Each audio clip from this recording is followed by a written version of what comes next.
Well, welcome, good evening, you wonderful dice of all alignments. I am Lunar D8, and this is Let's Play the Letter, Part 15. I think I'll turn up the volume just a tiny bit. There we go. We will load our game.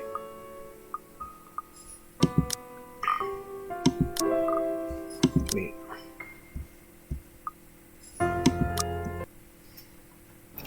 As soon as the lift hits the ground floor, we hightail out of the building. Seb's sound asleep when we pass the station. He is dead.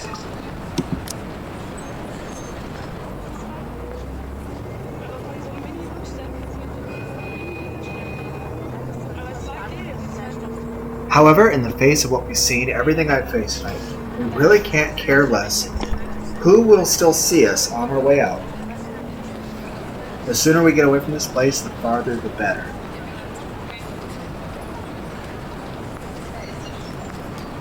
I'm sure, not just if that also means being safe. She almost got us, damn it. The fucking thing almost had us. Shit, it was only by luck and the tab button that we managed to get the fucking elevator unstuck. Had the blast thing not worked at the last second, we would have died like we did like 9 times. I need some air, fresh, breathable air that doesn't stink like death and gore all at once. Those are synonyms. I'm panicking, Christ, losing focus. That's normal, that's human. Another person here, I can't afford that right now. Isabella hasn't said anything, but I know she's more shaken than I am. Yeah, you guys are both going into shock. I can't lose it when another person's depending on me. Reason to be brave! Remember your training, Frey. Is he saying that out loud or in his mind? Another deep breath, and soon I'm starting the engines and driving us off. After that little incident, somewhere open would be good. Someplace I won't get trapped. But what if she's riding a cheetah? This place is not safe, Zach. Ray had to run in here. He's also dead. I'm sorry. The chill that has seeped in my bones is still there. Furling and unfurling. If I don't move, I don't want to busy myself. My brain will go haywire. It's the last thing I need to happen and plenty of things to do. But this already answers all of it, doesn't it? Those deaths?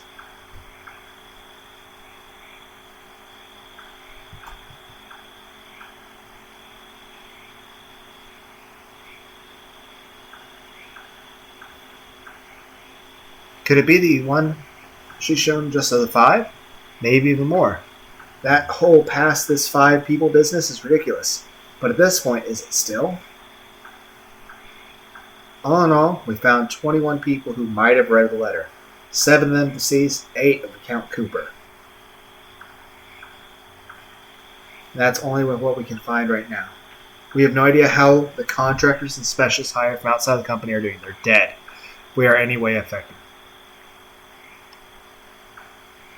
How many more people are suffering? Just don't post it to the internet. Oh, wait. That's what I'm doing. I'm sorry, everyone. How many are dead? Can I still even blame the rights for this? If anything, they might be in danger as well. Yeah, I don't think they even have any idea. Even the one that's possessed. Though, the douchebag, Luke, did, have that dark aura stuff on him. So I don't know what's up with that. Shit, still so many things I gotta look into, yet all my body wants to do at this pace is burn out whatever excess energy there is in me. Adrenaline!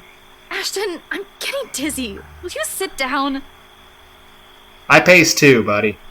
It's the first time Isabella said anything. She has been sitting quietly since we dropped here. Better and less distracting than watching her nervous habits, I suppose. She certainly seems more calm now. Sit beside her and give her a hug. It'll make both of you feel calmer. Too calm, in fact, for someone. She's gotten used to it! But it's been more than a week for her already. People get desensitized to things at some point. Even someone like Isabella who knows what's going on inside her head, though.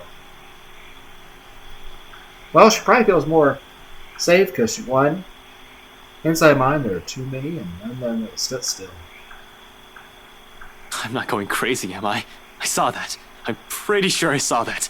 I didn't inhale anything weird. Jeez, shit. Shit. Isabella, please tell me that wasn't... That smile! You're Don't- laughing. You're laughing. Why are you laughing? I felt the same way, Ash. You were as skeptical as you were.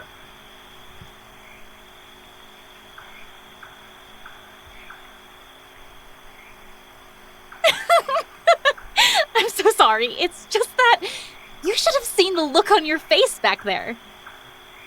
Yes, right. Sure. I'm not the one who's panicked. You almost ripped my arm off. Yeah, but Isabella, this isn't funny. We could have ended up dead. I know. I'm really sorry. Yes, but This laughing just too is a precious good to way miss. to You cope. really lost your shit for a moment there. You're trying to get back at me, aren't you? It's also a Well, coping mechanism. I'm not the one who kept calling someone scaredy cat for years. How does it feel? I'm not scared. Really? Because it doesn't seem that way to Hey, me. don't be ashamed. I would have At pissed all. myself. I'm not, alright? I just don't know what to do right now. Immediately after the moment passes, replaced by another tense silence. Laughter dies in her lips as everything sinks in. We're in deep shit, and it has finally caught up and hit us like a ton of bricks. Hit me more than anyone. Because she has been warning all of us since day one, and I'm the first person who brushed it off. Despite that, she still reaches out to me, tugging at my sleeve almost desperately. Her hands are trembling, and there's a tremor in her voice when she speaks. Without cheer, only fear remains. One that she has been burdened with from the beginning. We're still going to do something about it, right? Not just stand around and let that thing get us. We're gonna play the best game of hide and seek in the world. Unexpectedly, she leans her forehead against my arm, and her grip on her sleeve tightens. There's desperation in there, a quiet plea. Don't want to lose anyone anymore, Ash. Yeah, my bad. I wish I could give her that promise, but with so many unknowns. So, at least I managed to save Becca. Everyone else is dead.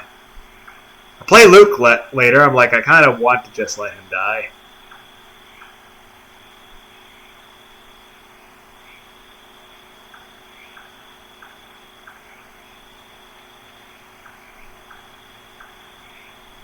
A grasp, warm and light enough for comfort. Not a promise, but the closest thing to it. Ellipses. Why are there so many red dots now? Is the game telling me I failed so badly? Black tendrils twist and coil my vision. Soft footfalls echo from the distance. Scurrying, scampering, moving in odd rhythm with the sharp, piercing notes of her laughter. A scream threatens to burst when my throat closes off. Ever so slowly, a chill seeps into every nerve in my body, washing away every sensation in me, apart from one. There is only fear. And I would describe it more as dread. Terror? Dreader? Once again, her laughter echoes, a sound both bitter and unforgiving. It is the last thing I hear before she reaches for me. The ground trembles. The world slows to a stop. Morning breaks in a blurry mess of vivid shapes and colors. Oddly, there's no feeling of terror or confusion gripping me, despite the vague images that has driven me from sleep. At some point, I think I might try to read. Awareness kicks in shortly, the sluggish as I blink the rest ornaments unconscious from my eyes. Like Edgar Allan Poe, maybe a book about Martin Luther King, maybe Geoffrey Chaucer, The Canterbury Tales. The early morning light already streams from the open windows. When the memory sets in and the room finally comes, Isabella's apartment. Becca's gonna be jealous, but she'll understand because she ran from the library. Eyes wander idly toward her phone, prone form. She's hunched over the coffee table, both her arms under her head, while she continues to rest. That's gotta be uncomfortable.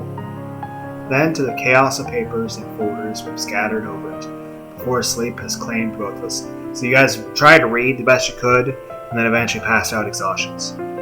We bunkered down here last night after both our nerves had calmed down, mine for the most part. Staying together was an unspoken invitation. And anyway, I'm pretty sure neither of us wants to remain alone. But there's that woman.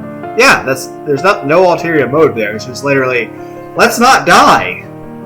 Is she still one in the first place? One that we normally call a human?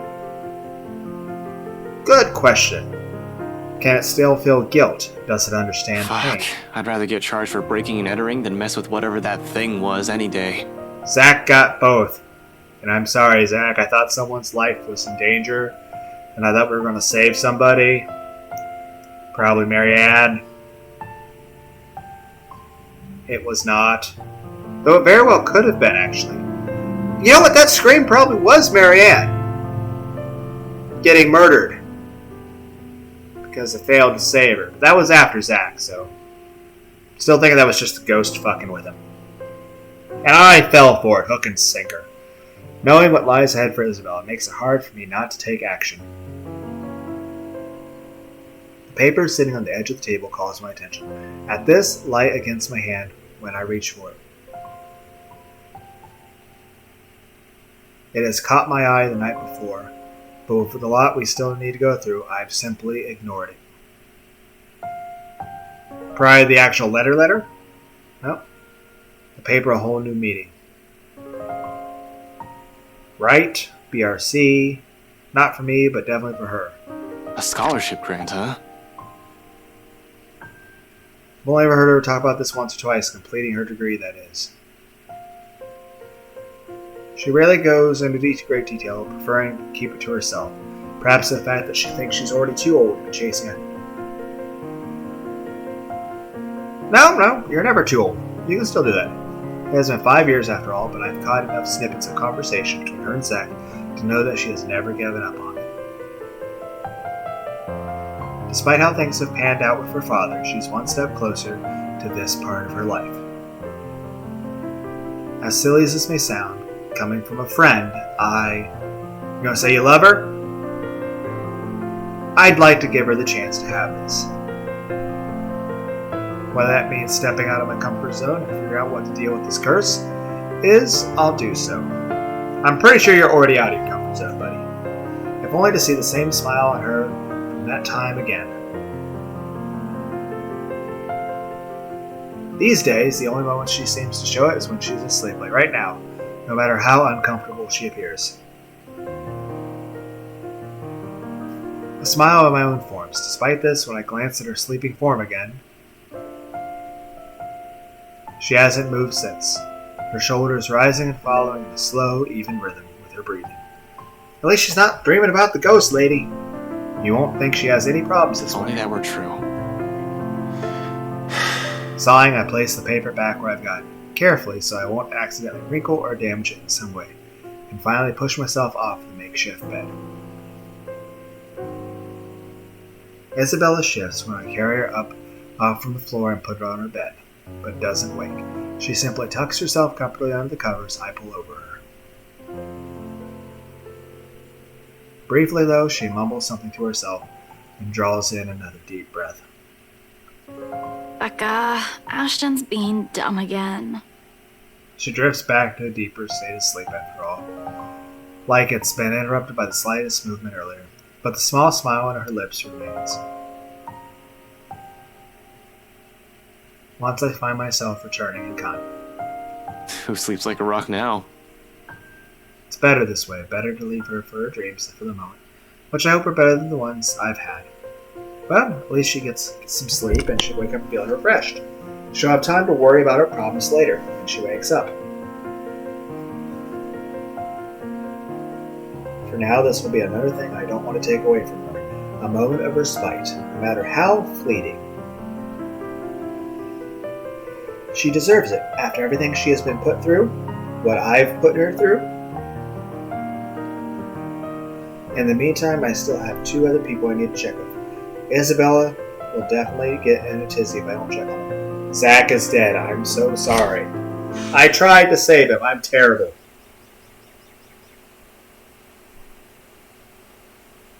Not a usual self. This is what Luxborn's weather is supposed to be. In the next playthrough, Zack will be alive. So will Marianne. I hope. Well, I mean, there's pretty simple ways to fix that. The sky is still clear, but I'll give it a day or two before the weather takes a turn for the worse. I've complained about the awful rain for years, despite having lived here my entire life. You guys ever listen to the Ghostmas Carol by Blockhead? It's an old Flash animation on Newgrounds. I have to admit it, though seeing it return to usual feels extremely refreshing. At least something still normal in the world, when I can no longer think the same of the situation we're in. A nightmare. That's probably all this is. Usually I'll say I've been through worse, but that's simply another lie I've been often told myself, isn't it? I fed myself a great deal of lies through the years just so I won't have to think about it the next day. Maybe we won't even have this problem. If I haven't been running away and ignoring things, hiding them someplace no one will see, because I believe doing so is a show of weakness. Fuck do I know about ghosts, though?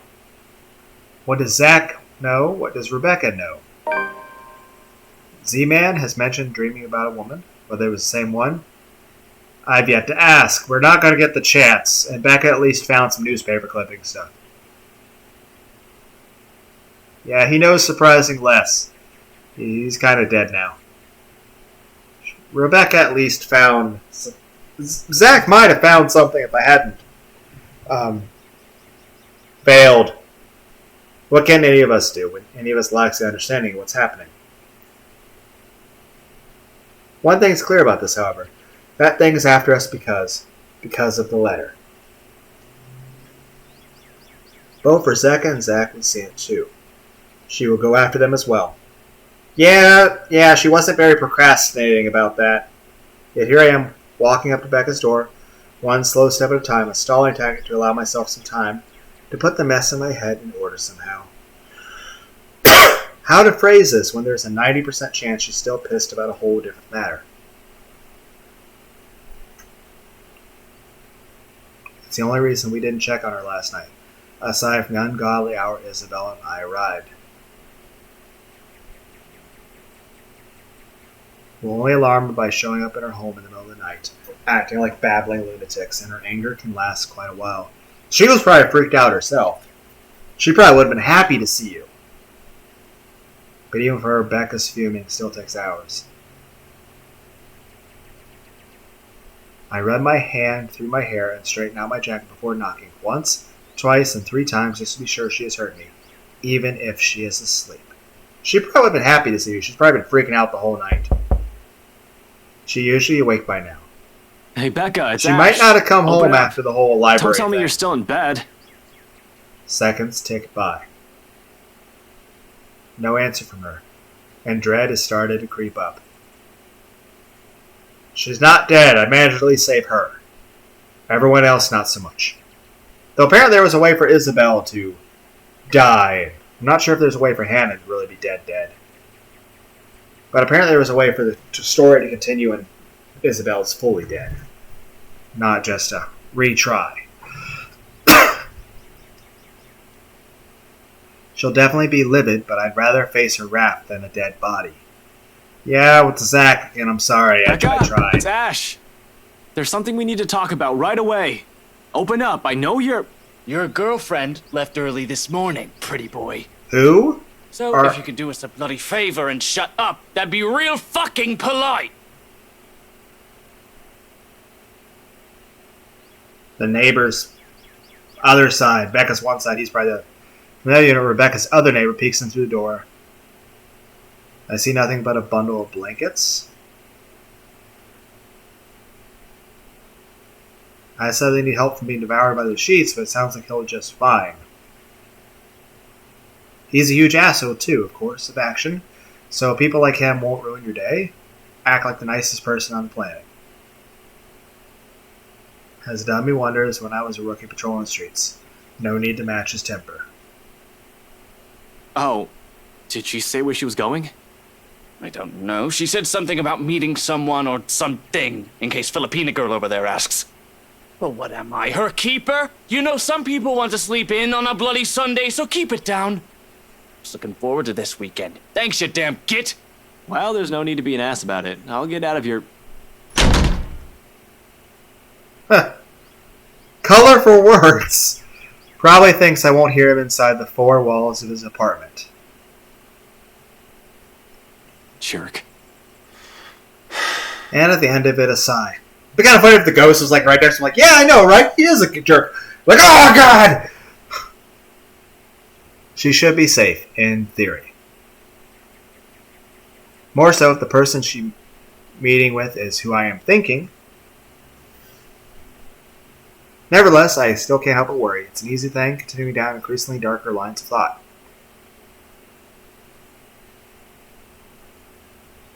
To act brashly to find out where she is and go straight there without deliberating on my actions first. There's Zach to boot. Yeah, Rebecca's not alone, but I can't say the same for the big guy. Yeah, he's... Yeah! I fucked up. It'll ease my nerves at any rate. It's better than rushing over to Zach's place or assuming Rebecca's whereabouts than finding out they're not where I've guessed they should be. Assuming the worst will come next, which I'd rather avoid this early. Any other reason I won't bother them, but an emergency begs for urgency. This is one, right? Yes. Yes, it is. Even if it isn't, anxiety from concern dulls judgment. Something I can't afford to lose at any given time, especially right now. Any means to calm it will do wonders for the muddled mess my mind is already in. Pulling my phone, I thumb through the screen until it ends up on a group of only Zach, Rebecca, and Isabella's numbers listed. What the fuck is wrong with that picture of Abigail? Look at that. I know there's other stuff we're supposed to be looking at, but I can't remember who Abigail is. But look at that fucking face. Look at Abigail's portrait. Thought.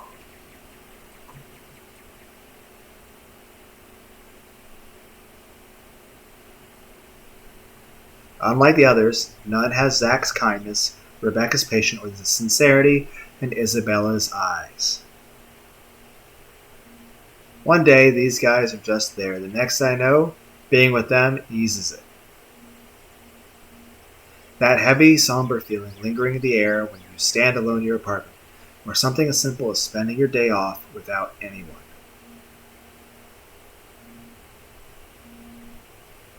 I'll say it's loneliness, but this carries much more depth than that.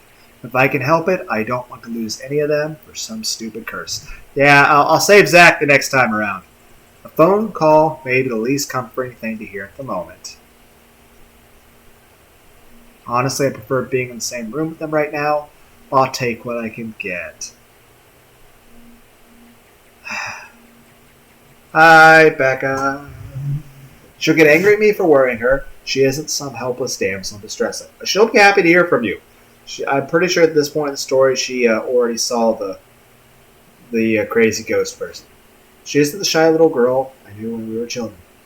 She's already far from the people we were back then. But that's more than enough reason to check on her. I don't have to imagine her taking anything head on. She'll do it instead of asking for help when she needs it. I don't care if she gets mad at me, if only to know that she's fine. A ring in the silence of the hallway. Its sound alone might as well be sharp enough to pierce through my ears. I'm going to try to go for a good ending next. And at some point the annihilation ending where everyone is dead. I don't know. It might take a few... But when on the 9th ring it goes straight to her voicemail, a cold feeling instantly lodges in my stomach. Rebecca Gales here. You've reached my voicemail. Sorry if I can't get to you right now. Oh, and if this is Isabella, yes, you're free to reheat the food in my fridge. Otherwise, leave a message. Probably just busy, that's all. though I still barely manage to keep my voice even when I speak. I like the voice Hey, acting. Becca, call me back when you're free. We need to talk. ASAP. Oh, I remember that. So she's right now in the library right now. Because I remember her getting that message as soon as she leaves the library.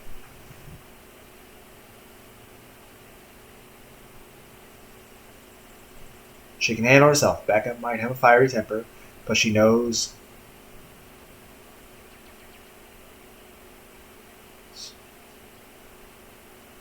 Rebecca will see my missed call and she'll call me. Yeah, after the ghost. The ghost is either probably not yet, but going to be haunting her in a second. Where's the ghost right now? Probably bothering Luke? Probably Luke. They're younger.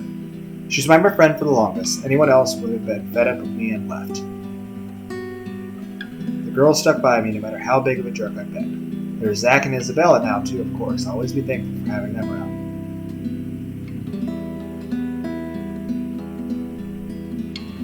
The worst times before, however, Becca was there. No one believes when I say it, but I will surely have awful moments as a bratty kid, and it is a horrible routine. Issues, I have too many of them to count, and refuse to deal with for a time. At least that's what Andrew likes to tell me. I tend to think nothing of it. It has mellowed down over the years, thanks to the professor mostly. But at times I do wonder if it still burdens me the way like it did all those years ago, after I was a terrible, especially around the time of my parents' separation. Looking back at it now, I have no reason to direct all my frustration toward everyone else. While I wasn't a kid who lashed out at him, I preferred to keep it to myself and turn those negative feelings into more productive things. I've grown distant from a lot of people because of it. From my old friends back at my old school, and the neighbors I'd hung out with before moving. A habit I've likely brought with me into adulthood. I was just so angry with everyone and everything. All I've kept thinking about myself was wondering why me. In retrospect, I was a selfish little bastard who thought the world revolved around me. That I shouldn't have been going through it. I believe my behavior was entitled, that I had the right. Tough times, but she stuck with me, snapped me out of my little sulk, as she often phrased it, whenever she sees the chance to bring it up. She didn't tolerate my bullshit, but she didn't leave me alone either. If anything, the whole thing made her stick around. Her concern may have grown a bit overbearing as the years went by, but she's still an old friend, nevertheless. I owe her a lot. She does love you. She actually wants to be in a relationship with you. And you like Isabella. Damn it. Where are you, Becca? Another message left on her voicemail. Then on my third call, I hang up. For the time being, I can't do anything more than wait for her to return my calls. Worrying aimlessly won't get me anywhere. Now to try to call Zach! I'm sorry! I'm doubly sorry! He's already dead.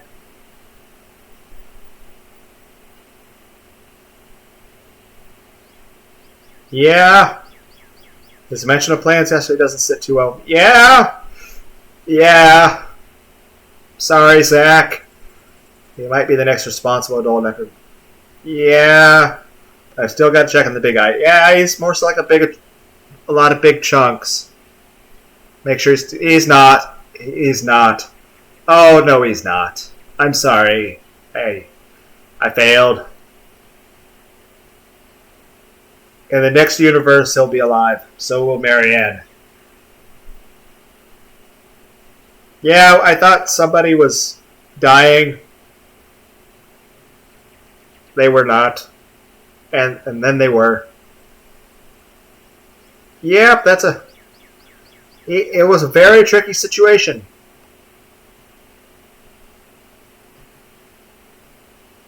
Hey, it's Zach.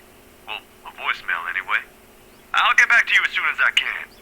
So, Just leave a message, yeah? And no, Ash, you're not allowed to lockpick your way into my apartment again. Just do what any other decent human being does and call if I'm not around. Thanks.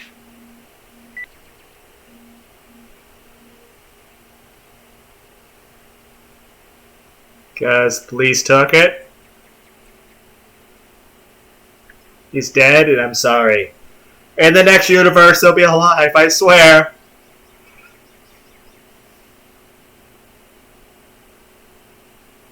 Yeah. Yeah.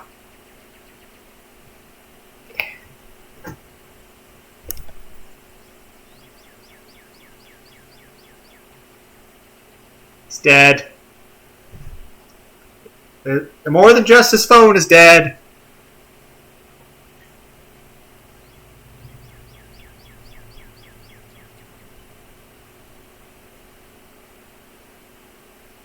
I'm gonna try to go for the better endings before I go to the Annihilation. Why isn't anyone answering?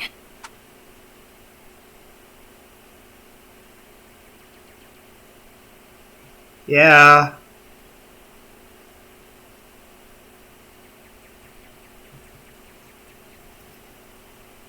Yeah.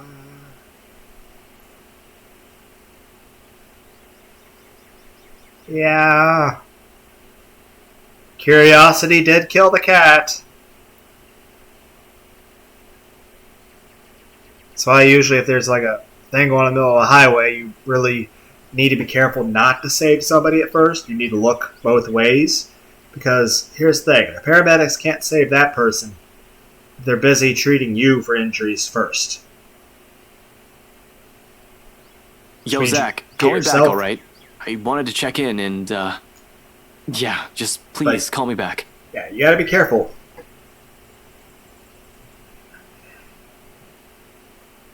Yeah, Watson's dead. It's elementary.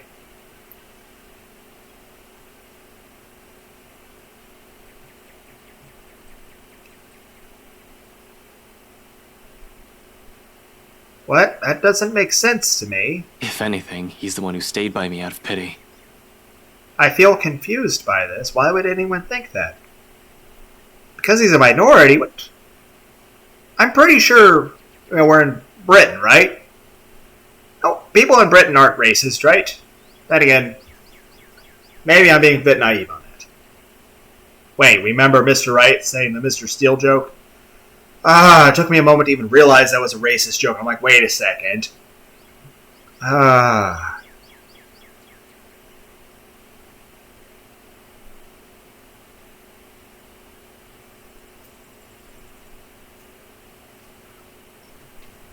Probably the closest thing I'll call to a best friend. No, it's more than that. Camaraderie, no words. He's your brother. He has my back. Yeah, you guys are brother. Yeah, he's a brother. I've never had the luck. Because I think you're both, he's an only child and him. And I don't have think he's every talked to reason his to worry sister about my in a long brother. time.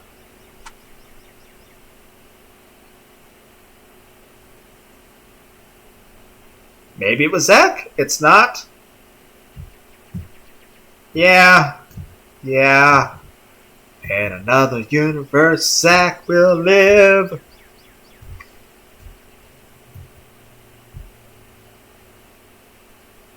Yeah.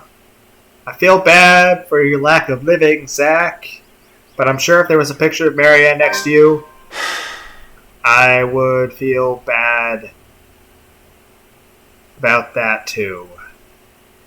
Like, here's a list of all the What people game you is that? failed to save. Why don't we have a picture of Rose, which I'm pretty sure there's no way to save.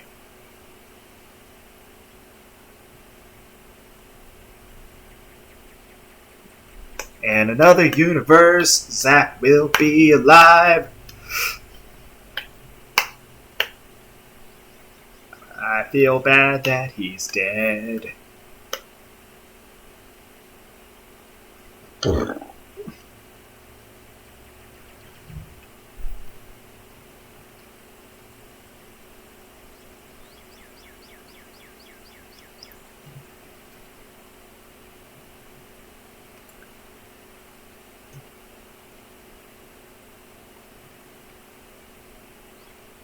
Don't feel bad. I'm pretty sure Anyone would feel useless in this situation. Well, you're gonna have plenty of time to feel bad. At least Becca's alive. In this version. There's gonna be a version where like every possible combination of living and death has occurred.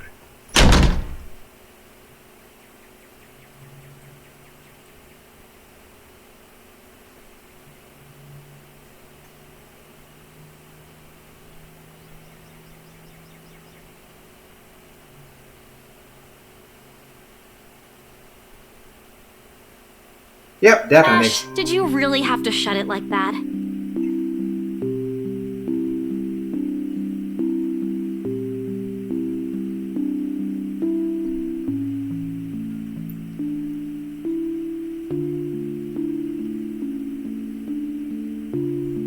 Oh, that's actually really sweet. 5 years ago, it's become common sight after 3 of them, including Zach and Rebecca, found a mutual interest in cooking. We got the Minecraft music again! After that, whenever our schedule allows it, one of them will invite everyone to dinner or lunch instead of eating out. Well, that's great. Rebecca prefers it that way, healthier, she claims. Zach's just too happy to be able to cook for everyone. And Isabella, on the other hand, as long as there's food, she's happy. Me, I've been banned from the kitchen ever since the pressure cooker incident. It couldn't have been that bad, right? Right? Easier times. Good times. Right now, however, the scene brings an odd sense of normalcy. A strange fit with all these things going on around us. Not unwelcome, only bizarre, I suppose? Isabella doesn't follow up on her question earlier, but she does raise an eyebrow my way when I take too long to answer. For that, I only offer a casual shrug in response and a short answer. I've checked with Zach and Rebecca. I'm just waiting to hear back from them. I'll add an equip or two for her. If the timing for a joke isn't off, or doing so won't be inappropriate.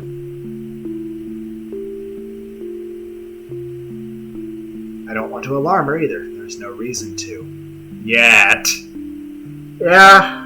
Until I've received an answer from Rebecca or Zach, whichever comes first. I'm assuming Zach would have called us back. Nevertheless, it's clear she has plenty of questions. It's right there in the subtle crease between her eyebrows and the inquisitive gleam in her eyes.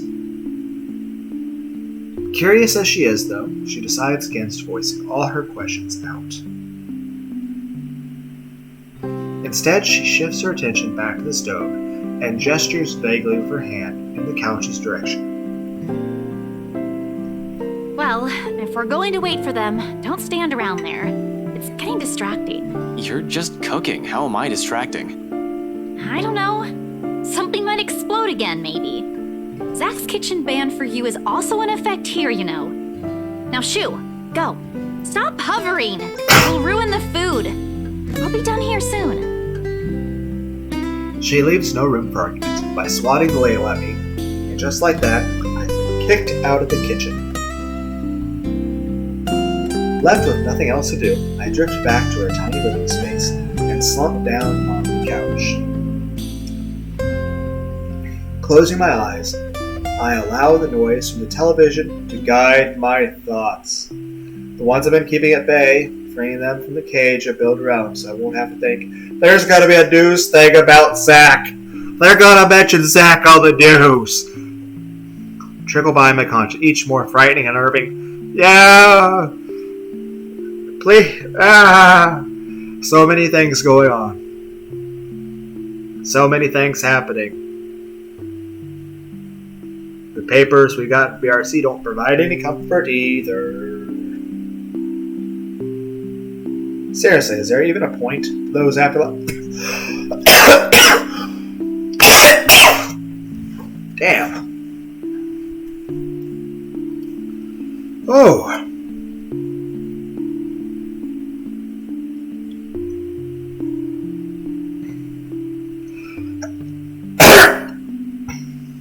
Ashton.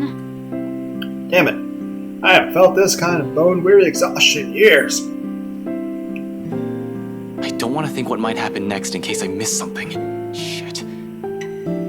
Rebecca, Zach, Isabella. They're all depending on me, and Ash! The voice snaps me on my thoughts. Abruptly, I wipe away everything running racket inside my head. Suddenly, Isabella's there, crouched in front of me, when I crack an eye open. I haven't even noticed the exact moment when I bent over and buried my head in my hands. Figures why she's staring at me like that. Like I fainted or something.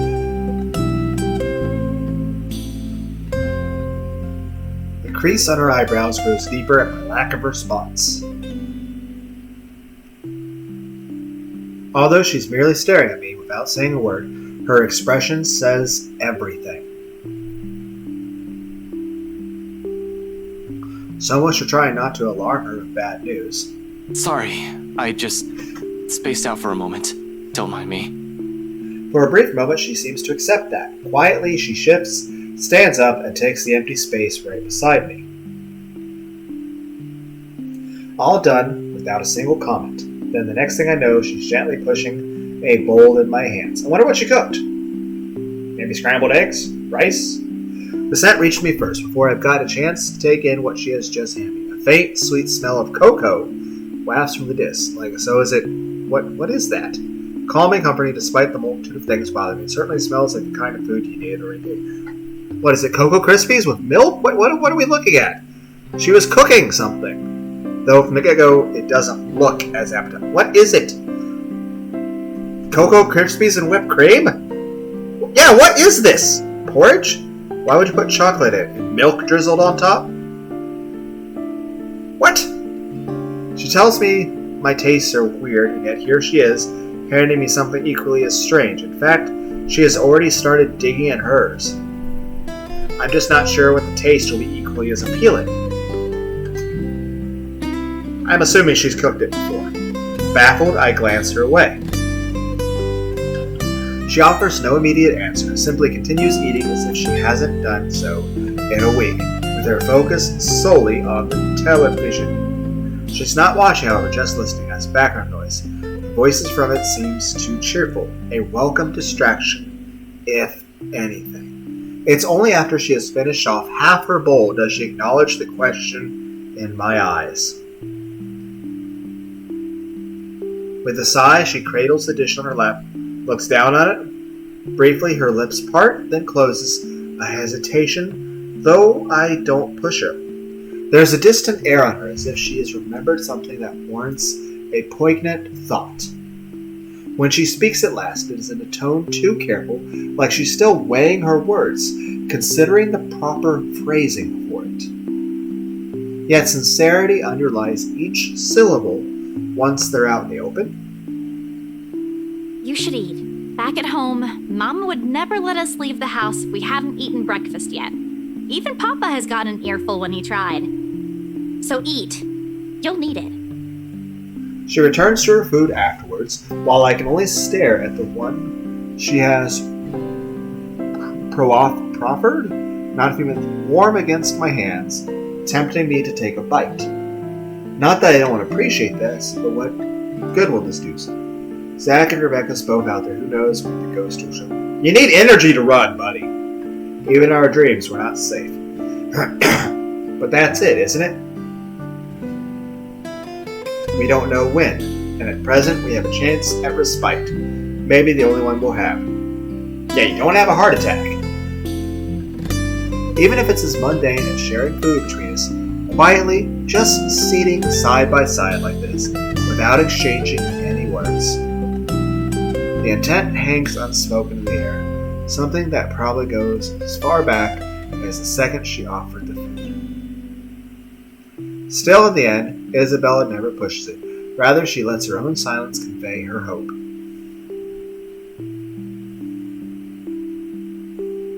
Oh. We have an option to not eat. That's weird. Why is that a choice? We will eat. Thank you. I assume that's good. I mean, it's chocolatey porridge, which probably can't be bad, right? Right, delicious. The words roll off my tongue, awkward, unfamiliar, far removed from those jests and quips we've shared. Yet she accepts this with a smile and nothing more. Regardless of everything left unsaid, the sight of it brings comfort. More so than any generous offer of food can give. Though we both lapse into silence after as we finish our food, there's ease in it, in the muffled sounds of Luxborn filtering into the room. And the light streaming from her windows, and the faint draft occasionally drifting in, catching the loose tendrils of air of her hair, and the way her voice falters when she tries to form words. And despite the horror looming over us, I find myself wishing for the minutes to slow, for the seconds to last. But ultimately, she's the one who breaks it. Softly after a minute's pause, in words mumbled under her breath. Sometimes silence simply compels I've us. been wondering, before last night, before Mama told me the news, what if Papa passes away, despite everything? That sort of thing. I know it's not good to think about, but I also knew it was getting worse. Mama won't say anything, but I've always known that one day, he'll eventually. I worry the same thing about my own parents, despite them not being badly off as your dad was. So, I think it's normal for everyone to worry about that sort of thing, but I don't know what I'm going to do. Before, I can easily say it's because of Papa. Now, I don't have anything. You have Yeah, that us. scholarship from Lux U. Were you going through my personal papers while I was sleeping last night? I don't really have to. You left it sitting in the open, right there on the table. like there's still anything to hide. She snatches away where I've placed it back earlier. Except there's no anger or annoyance in her face. When she looks at it, she rereads every line with a pensive expression. After a short while, she folds it neatly along the creases and sets it back.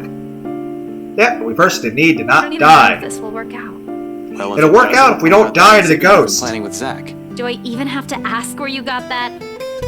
Zach sucks at lying. You have no idea how easy it is. He was all in his face when I asked about it. And I swear, that doesn't. in another universe, Zach will live. I swear, in another universe, Zach will be alive.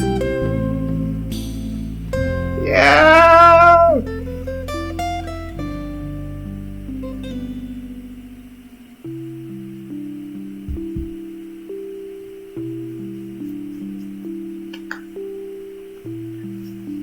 Can't say Marianne would really affect Isabel very much. Don't think anyone in the group really knew her that much.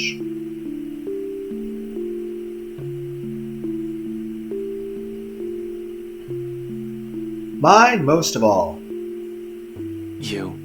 You have us. The words startle her to a pause, and slowly she turns to me, her eyes wide, disbelief all over her face. But before I force an apology up from her expression dissolves in something I can't quite place. Something distinctly softer, more tender, familiar, almost in the same manner she glanced at me years ago, that day on the bridge. However, I don't get the chance to figure out what that all means for her. We gotta call back finding out Zach's dead. Sup, I'm Ash from Deluxe City. Oh, God. Shout, can't beat me. Looking for trouble? Better not lie. I'm a cool dude. Pretty fine for an Asian guy. Sup, I'm Ash from Deluxe City. I am judging you for your Can't beat ringtone. me. Looking for trouble? Better not Your lie. ringtone is I'm cool. terrible. Let me just take this call.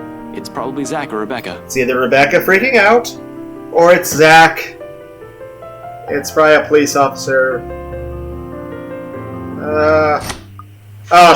No. Unread flushes once I step outside the room and accept the call. The stone has been stuck in my stomach, simultaneously lodges itself up my throat. Yes? The person outside the line isn't who I'm expecting.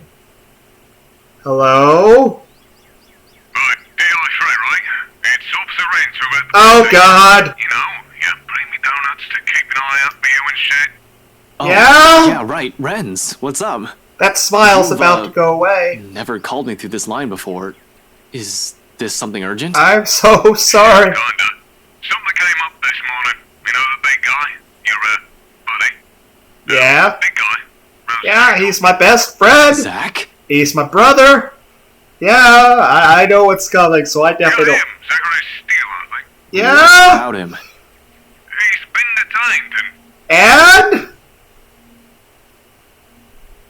What do you mean he's been detained? They brought him in this morning. That's not what I asked. What are the charges?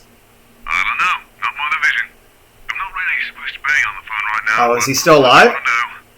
Anyway, I gotta go. If you want to see him, just drop by. Okay, he's Sure, still alive. that'll work, though. The chief has a standing order not to let you into the precinct until Monday. Yeah. Thanks for the heads up. I'll bring you some coffee to go with those donuts, too, next time. Okay.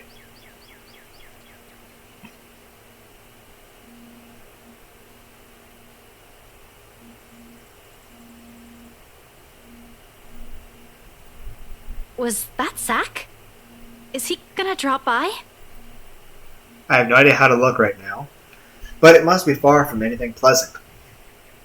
At least he's not dead yet, but I know it's coming. The curious expression on Zilla's face quickly melts away as she chances a closer glance at me. What's wrong, Ash? He's alive for now.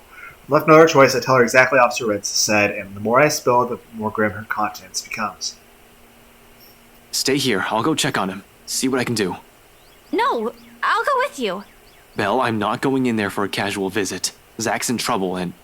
I know, but he's not the kind of person who'd do something that'll land him in prison. There must be a mistake. Believe me, I'm on the same page as you, but... I want to see him, all right? And there it again. Well, I know we don't get there because Zach stays unconscious until he gets killed by the ghost. I swear, in another universe, Zach will be alive.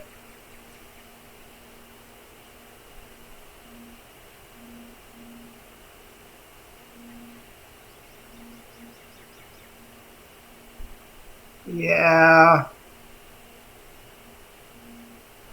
Just let me turn off everything. I'll be out in a few. Quickly, she disappears behind the door. From inside, the sound of her foot shuffling, a few locks clicking shut, and the television being turned off drifts out the hallway. Her whole business inside takes only a few minutes. And within 5, we're both on our way to the LPD. At least we know where Zach is now. That explains why he's not answering his phone.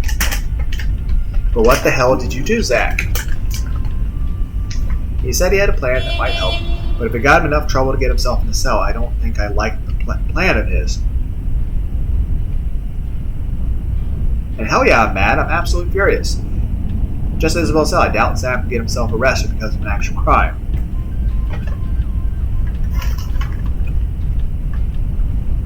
But whatever stupid stunt he's pulled to get there isn't any better. The only good thing to take so far is the fact that the streets are nearly empty so early on a Sunday morning. What am I hearing in the background? Very few pedestrians and virtually no other car on the road to get in the way of us rushing to the precinct, which I know we're not going to be allowed in. Within the speed limit, of course. A whirlwind of activity welcomes us as soon as we waltz into the LPD headquarters.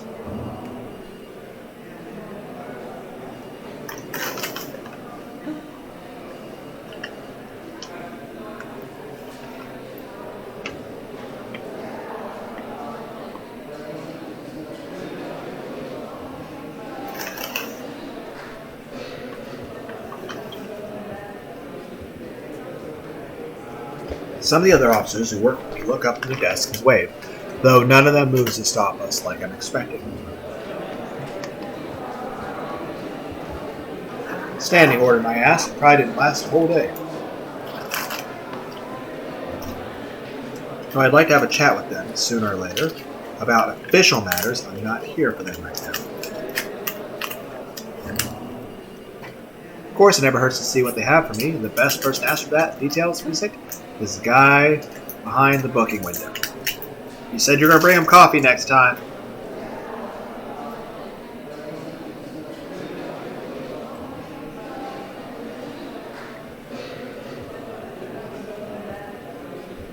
As long as he talks, he's good.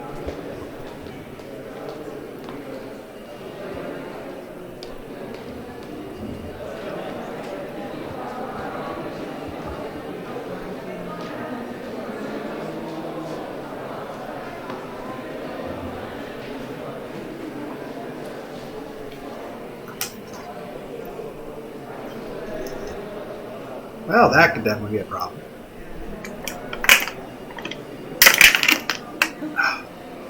I can't imagine what's going on inside her head. What's happened close to friend? Hearing the way the guy's Hey, talking. I heard there's a new guy in the holding cells. Not many here know Zach, and if they've seen him, they don't pay much attention.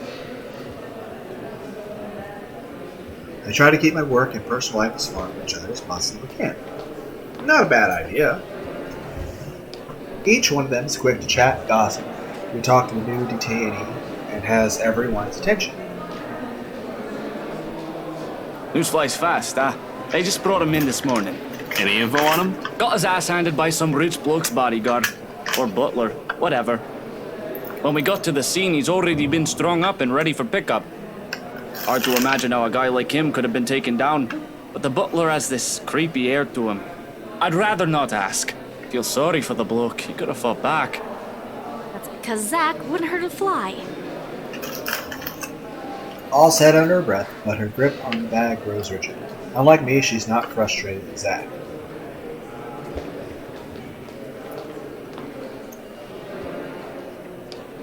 The butler.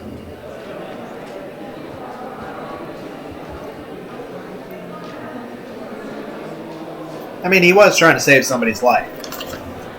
But it was just a ghost fucking with him. Has he been booked yet? No, still sleeping. Creepy butler probably hit him hard. Why?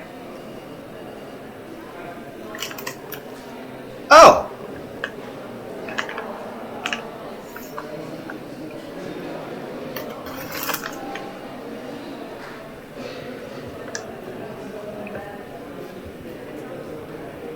Your friend was caught on right property, and you better believe I'm not happy about this. Not one bit.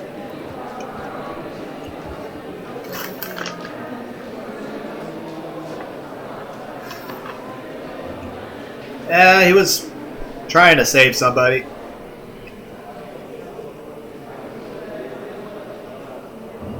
Plus, he just ran from the ghost, so he wasn't thinking too clearly.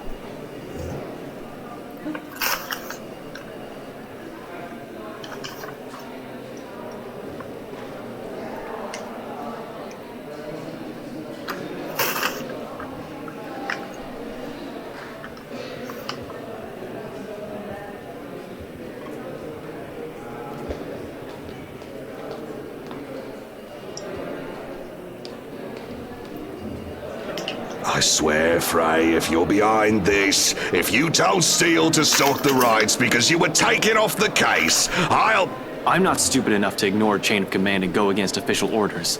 Give me some credit, Chief. And you better be sure you didn't. Luke Wright is coming here, and we both know he's trouble. I'd consider your friend lucky if he only gets charges put against him. Maybe if we can make sure he's in a good mood, he won't escalate the situation.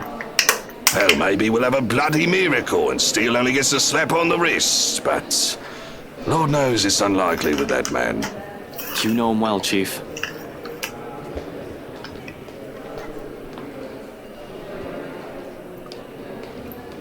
Yeah, I still don't think the chief responded the way a normal husband would, finding out that sort of thing.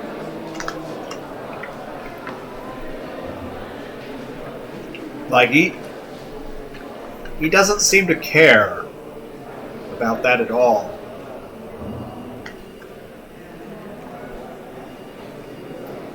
course I'd do, shouldn't you? We've been looking into the guy for so long. I'd call you a bad detective if you can't even tell me whether he's right or left-handed. That's an easy one. He's left-handed, but he's been taught to use his right. You can tell when he picks something up with his left hand, but when he realizes that, he moves it to the right. Well, at least I don't have to question your ability. Anyway, if I were you, I'd either go and make myself scarce or sit down and shut up. Don't go aggravating people, basically, because you have a knack for that at the worst of times. Much as I hate to say it, he's right. And that is probably the best thing you can do for Zack. Swallow your pride and try to suck up to him so your friend can actually get, not in trouble. Though, the fact that I already know he's going to die.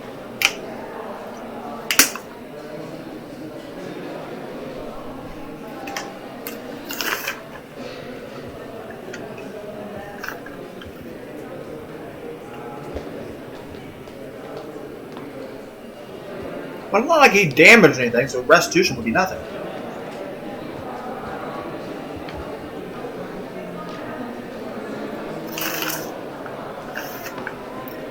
Though, considering that Fat Luke at one point was worried that Zack was gonna fuck his wife, which honestly, if Hannah hadn't bet, I don't know what you're talking about, sir. Luke, she I think probably I would would actually like to be want. around. Tell that to my blood pressure pills. Anyway, let me handle him, alright? Hi, Luke.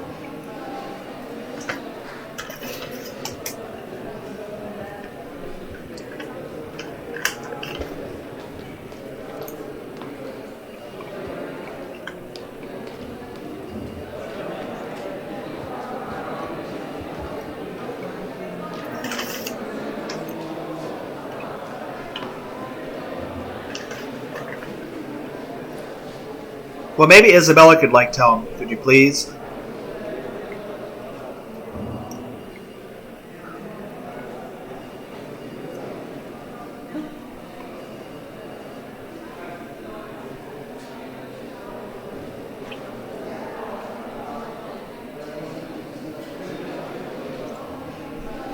Does he own every cop?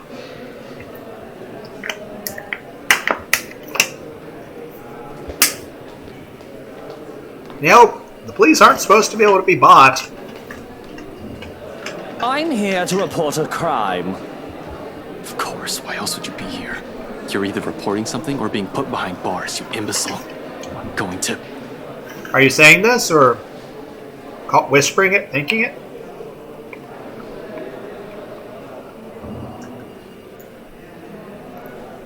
Yeah, we gotta do everything we can to help Zack, but I feel very pessimistic about it because I know that it's ghost stuff.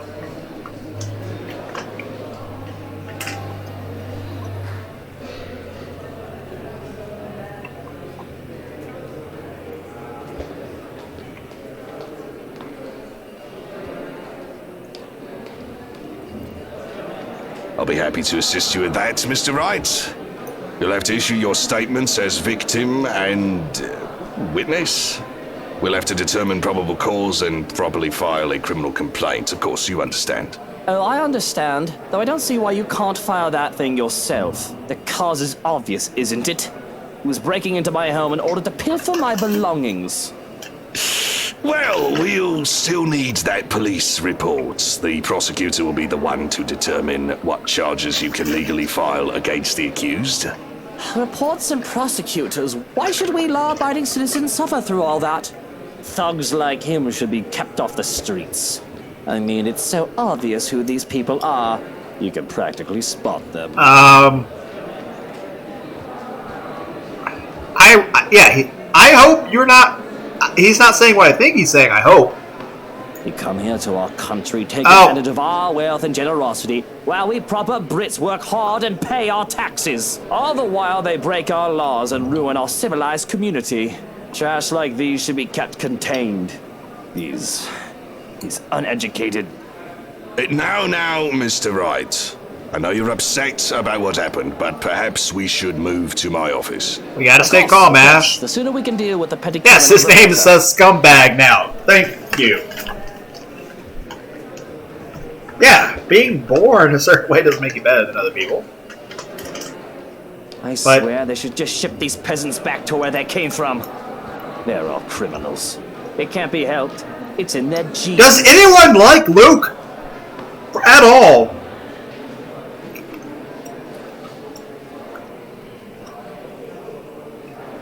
Does anyone like...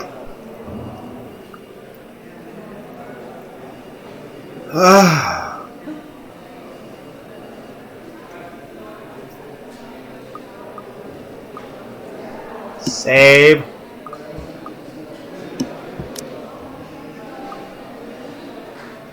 Neither of these are okay.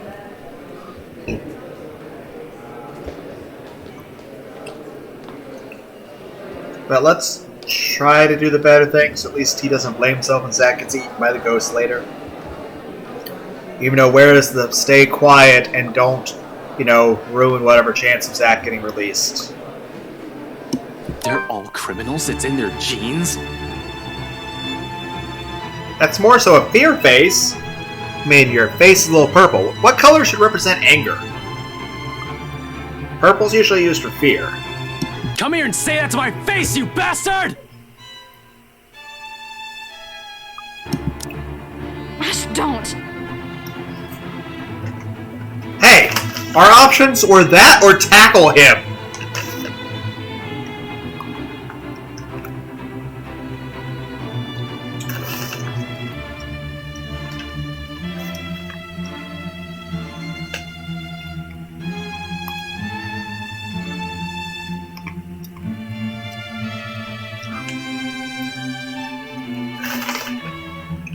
Oh, and who is this loud young man?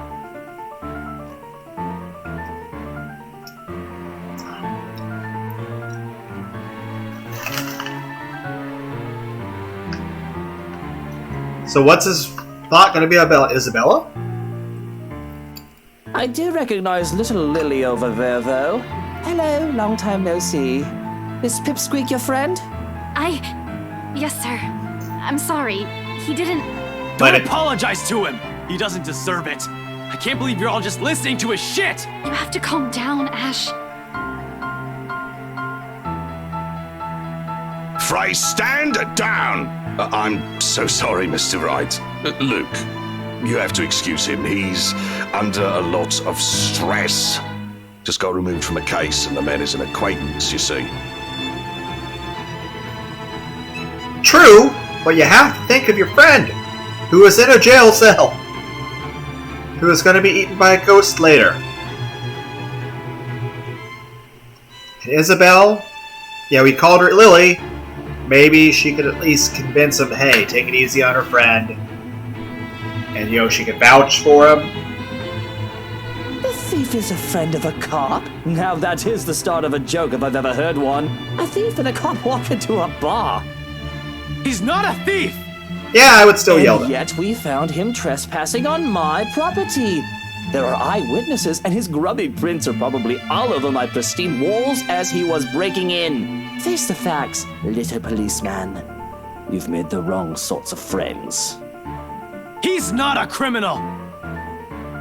And that is true, but the way everyone's looking at me right now. But, you know, this must have been how Isabella felt when no one believed her about the letter. Just thought of it leaves a bitter taste in the mouth.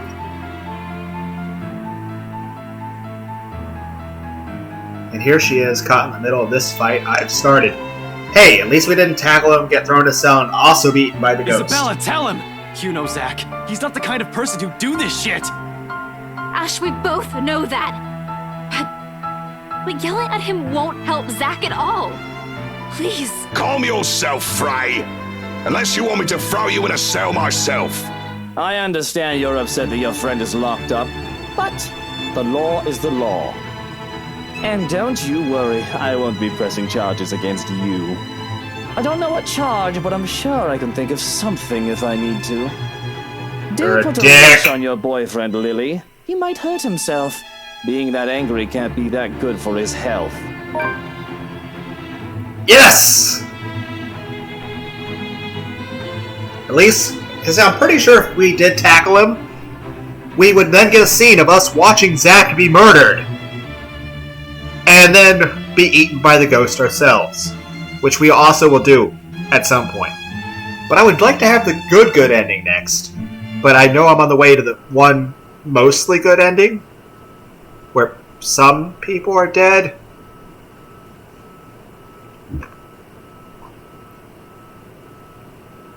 And of course, there's always the possibility of an annihilation ending. Wherever. I mean, I still possibly could get some kind of annihilation ending. I mean, I at least have an ending where Becca lived up to this point. But apparently it's possible for Isabella to have died before this, and for Rebecca to have died in the library. But yeah, why the hell would you go up the stairs? I was like, yeah, just go out the door. Why would we run up the stairs?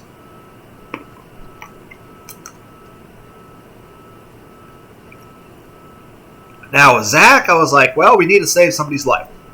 That did not work out well. And with Marianne, I was like, well, I need concrete proof. And I'm like, we got it!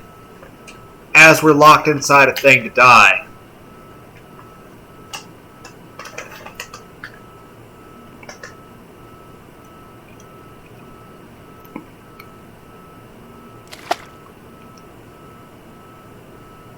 Oh, she splashed the water on him. Damn.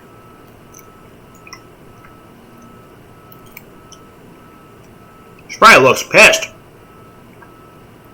Seething. That would be appropriate. You bloody... It's water! You're doing business with you, sir. Good job.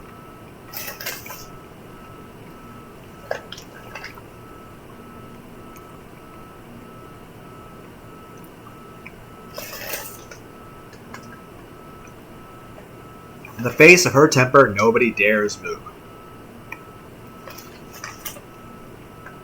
But she doesn't give me time to relish in the disbelief in Wright's face. She marches toward the door soon after, and before I can get anything to say, she grabs me by the wrist and drags me out of the precinct.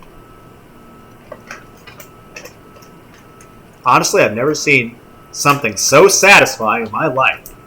And like I said, it's fucking water. It's not like you got a cell phone in your pocket. I might as well be grinning from ear to ear if it weren't for feeling so pissed about a lot of things right now. Still would have loved to sock the bastard myself. We will eventually get to that. A few minutes later, find the two of us sitting in a mutual silence inside my car. The two of us in a mood thanks to one specific scumbag. It's better to keep our own opinions to ourselves, lest we lash out at each other. Let it melt away on its own. How long until then? Can't tell. You can at least say out loud, I hate that guy. Zack's still in lockup, and I wasn't able to do a damn thing past getting angry and almost socking the dance out of this comeback. That would probably result in us dying as well. Really, I just want to hit something, damn it. I almost envy Isabel for having the guts to throw water at him. Well, they'll let her slide with it. If you had done that, they still would have arrested you. But as amazing as it is to watch, she still shouldn't have done that. This is right we're talking about. It's water! It is water.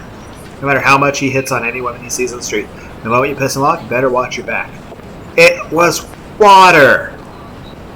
It might have just been water, but should be living in the same city as who knows what We're dealing with a ghost from the Grudge movie. Priorities. He just bunked up over at Ansel. I shudder to think how he can easily... He lives with the Grudge Girl in multiple iterations, both literally and figuratively. It doesn't help the matter alone the whole new level of irritation atop of disappointment, anger, and outrage. And in my frustration, I slam hard fists down on the steering wheel. Oddly, it's what piques a reaction from her. You know what? You would have ended up in an even bigger problem if you did hit him. You threw water at him. It's The water! mark, though, he'll live. The only thing I ruined is his expensive suit. Still the same thing. They can wash You it! acting like this isn't helping Zach at all. Really, blame is the last thing I want to hear right now. Especially the stunt she pulled. She means well, but anger clouds a lot of things. Why the fuck would you ever give the second option? What do you even know? Why the fuck would you ever say that to her? Even if you weren't romantically interested in her. I think the only reason that option exists is if I want to make it to where, you know, her, him, and Becca are a couple.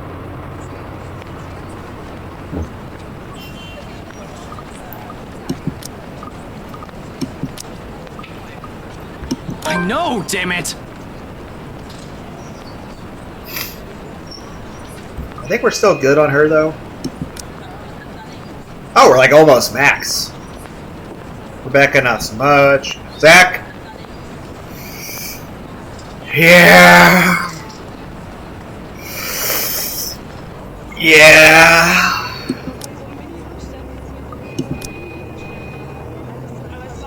Somehow admitting that out loud feels like a release in itself. As if a dam has been opened, every pent-up frustration spills from my mouth before stopping myself accursed. Seriously, it's one bad thing after another.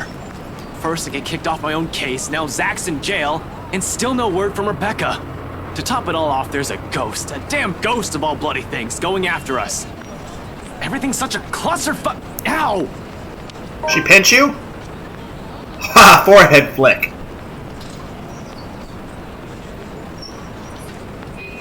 Pain is fleeting, but enough to stop my tirade.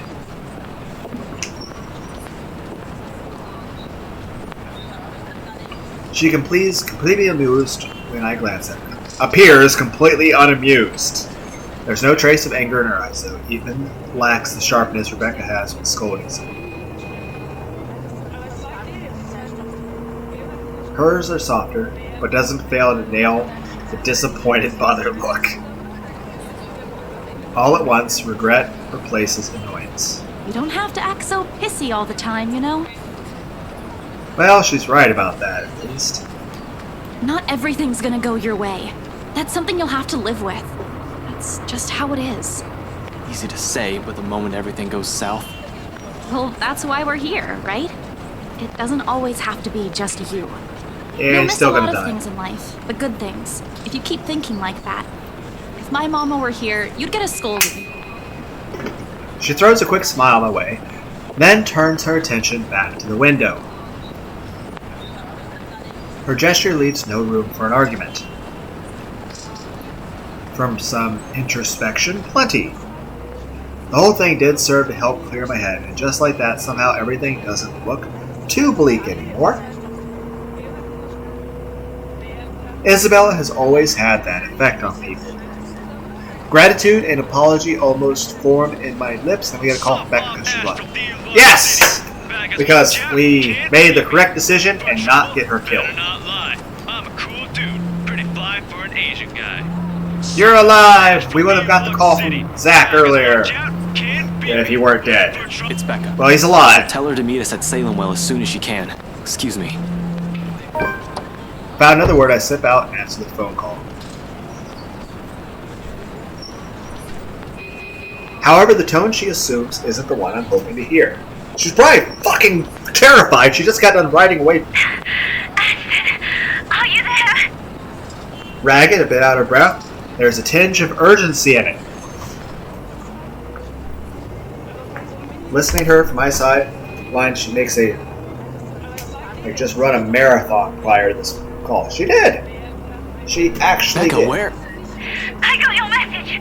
What happened? Nothing. Well, Zach's in a bit of a tight spot right now. Define tight spot in this context, Ash. I'll tell you about it later. There's nothing we can do about it now. Where are you, by the way? Oh my. I had to make a quick visit to the library. Listen, Ash, about that thing Isabella has been talking about. There's something you guys need to... Please tell me you didn't... Whatever. Save it for later. We'll meet you there. This is... related to that. We? Is Isabella with you? Yeah, she insisted to come with me. With a quick press of the button, I switch on the loudspeakers and step closer to the window on Isabella's side. I hold out the phone toward her, giving it 2 shakes, urging her to speak. She's still carrying a curious look on her face. It's already bordering on worried, actually. This should ease that. Rebecca's asking for you. Becca? Is she okay? Hey, Becca! Hey, Belle, what's happening over there?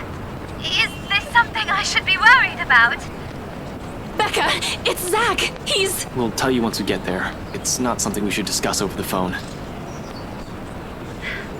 I don't like the sound of that, Ash. But, alright. He's alive for the moment, but I know he is going to die. I swear, in another universe, Zach will be alive.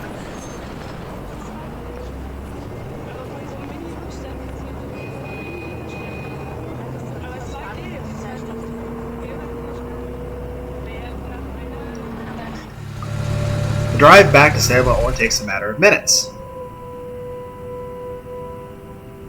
We find her pacing in front of Isabella's rooms, hands clasped tightly in front of her as she treads the small space offered by the hallway. The second she looks up, Isabella clings to her. I'm so glad you're okay.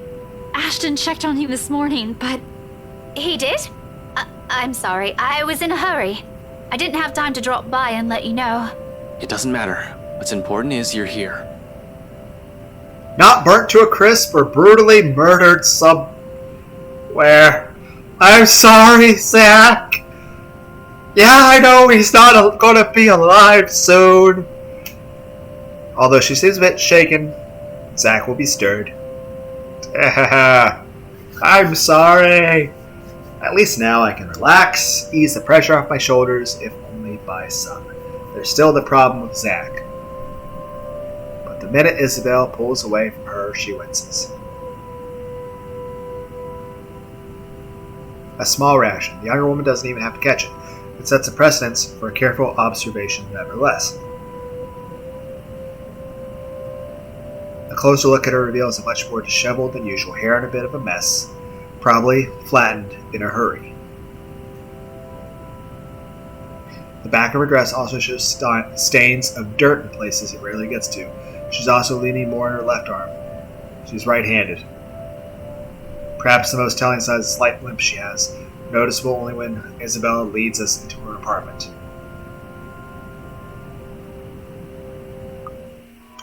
All sprouts a hat full of questions what exactly happened and how she ended up in that state. Pretty sure a simple trip to the library won't do that. But she never gives me a chance to bring it up. The second we're seated in the tiny room, she sets straight to the point of asks about Zach. He would probably be here if it weren't for me fucking up. Typical Rebecca. Alright, no more suspense. What happened to Zachary? And I don't want the two of you to mince words. Tell everything as it is. They arrested him, Becca. Arrested? As in the police? Yeah. Ashton just heard about it this morning. Her eyes quickly zero in on me and raise her eyebrows in question. I quickly fill her in on what happened. From the moment I've gotten the news down to the very person at the root of this trouble, she's like, Luke Wright! The very person she's been friendly with from the start. I don't know if I would call that friendly. She falters the second I drop the scumbag's name, disbelief all over her features. Are you sure it's him? This must be a mistake. Yup, quite sure it's the bastard we saw at the precinct, in all his pompous glory. What was Zachary even doing in the mansion? Breaking and entering? Are you kidding me? I know Zachary can look a bit intimidating at first glance, but he is not a tall the dude. kind of person who will do those things. That's exactly what we told the police, but they won't listen. Apparently they caught him in the act. Of course they won't. They're up against Wright's smug face, for fuck's sake. He's the one who has the money. There must be something we can do to help him. I'm still up for kicking his ass if anyone's asking. Not that. Anything but that. Oh, come on, you threw water at him. At least let me score. We need something that'll help Zach. If you really want to hurt something, go punch the wall or your face. I'll talk to him. Immediately, all the banter in the room stops, and we both turn to her. Talk to who? Luke. I'm sure he'll see reason. She wastes no time ignoring her limp. She gathers her things and stands up, ready to leave. I grab her arm before she can walk past, carefully to avoid hurting her in case there really is an injury. She probably sprained it. I mean, fighting off a fucking ghost! Seems like first glance, but you can't be sure until there's careful examination has been made.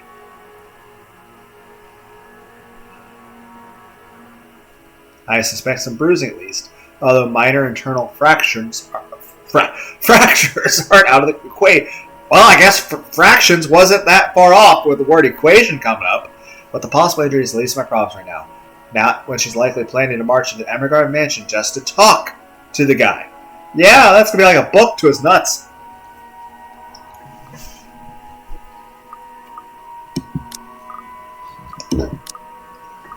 Do you really think you'll listen to reason?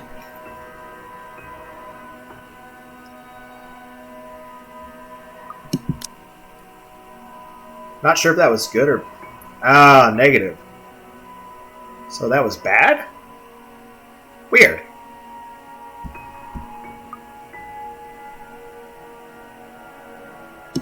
I made a bad choice? Weird. We won't know until we try, will we?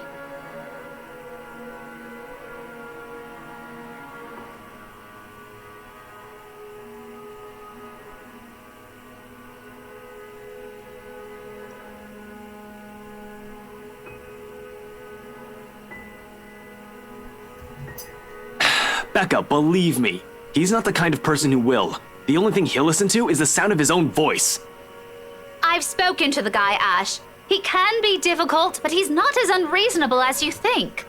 Did it ever occur to you that maybe, just maybe, this might be some sort of misunderstanding? He just filed a case against Zach this morning. Well, I'll make him take it back. It's not as simple as you think. That man believes what he's doing is right. What do you want me to do then? Just stand around and wait for some miracle that'll get Zach out of that cell? No, I want you to leave it to me and let me handle this. Tomorrow morning's gonna be too late! Things here, Ash. Quit playing the damn hero, you're not. You should be thankful someone's even trying to help. This is like that bloody letter again. You kept ignoring people's warnings, and now that we're probably in deep shite, you're taking it all on yourself. Why can't you be glad that people are trying to help you out? How? By running blindly into things? All I want is for you to be careful. I know what I'm getting into, Ashton. That arm injury and the limp tell a completely different story. Please tell me you did not just do something dangerous today. It was just a trip to the library. Besides she caught me off guard. What, did you think I went looking for her with a book in hand? I'm not stupid, Ash. And I'm not just going to stand around while my friend's in jail. I won't let that bloody ghost do whatever she wants to us either. If you can't accept that, feel free to stay the way you are. It's kind of amazing that you're actually wanting to take on the ghost with a book.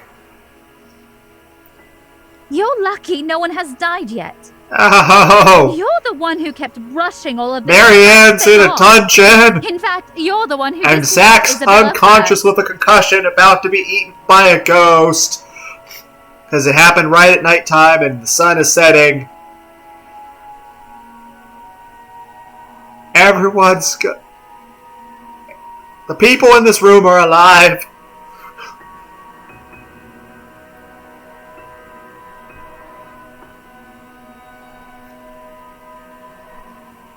I imagine like at some point there's going to be annihilation endings.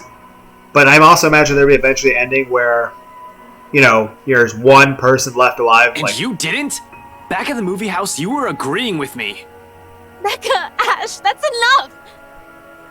Please. It's not his fault. Not anyone's. Yeah, like I said, Death Mark Everyone's is still safe, a lot more alive. intense in this game, We can still get Zack out. but No I way. definitely can't show There's that other stuff we game should be on focusing YouTube. So please, Because a lot of that Just stuff's like, stop. no. both of you. She still should have ran. That woman's not something she can hit with a book. Same thing goes with Wright. Believe me, Ashton, I did. Then a bloody cart came out of nowhere. Do you have any idea how painful being hit with one is? But you know what? If it weren't for a damn book, you wouldn't be yelling at me right now. I would be dead. No one's, both their anger and tempered, as the gravity of that one word hits the three of us. Well,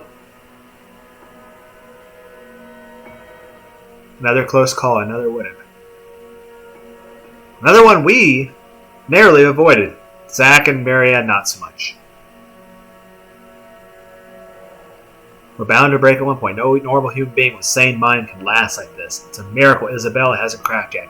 She might have been cracked before everything. There was an achievement about her journal. I am expecting the worst, because I have played other games. And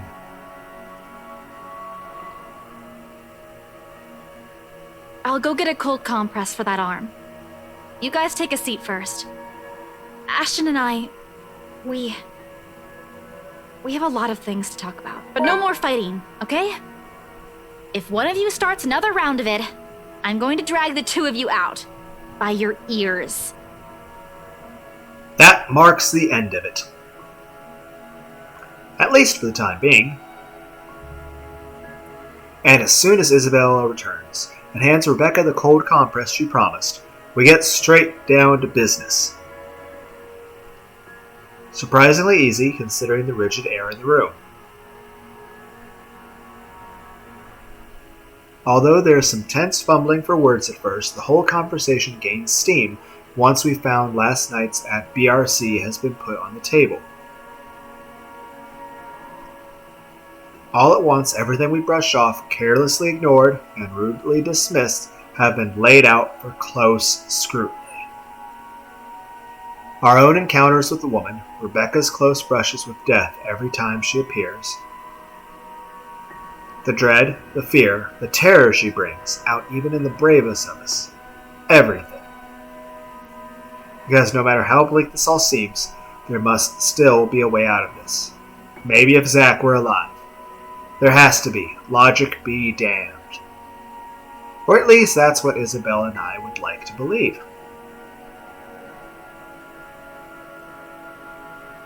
Oh God. Yet even as the cold morning light... oh God! Shifts.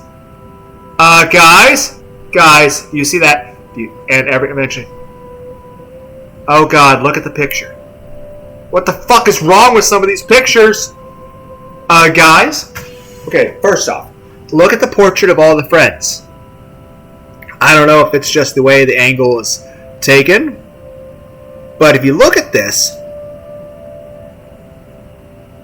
some of the shadows, like I know I already complained about that little boy in the one picture on the left being what it is, and maybe it's just nighttime the way it is, but Zack's part of the picture is really dark. Like they took away all the color from it. Like there's purple in the background and just there's black all over the entire corner where Zack is. Like, did they make it darker because he's dead? Because he got killed in the middle of the night at this point. Zack is dead.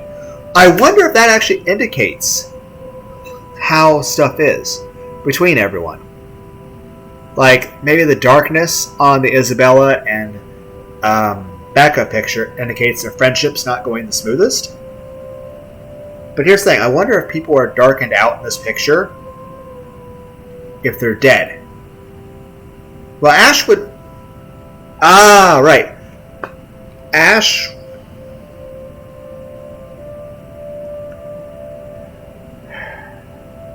I'm just saying this, if Becca were dead, would her picture also be blackened out as well?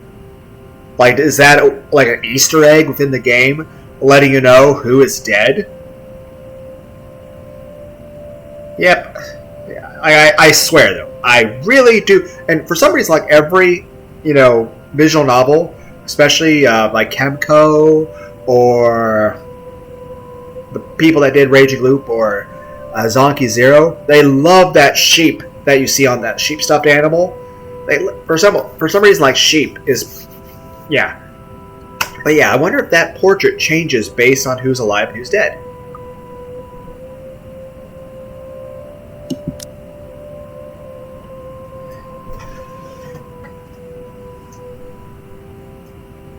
But yeah, Ace is dead. But I wonder,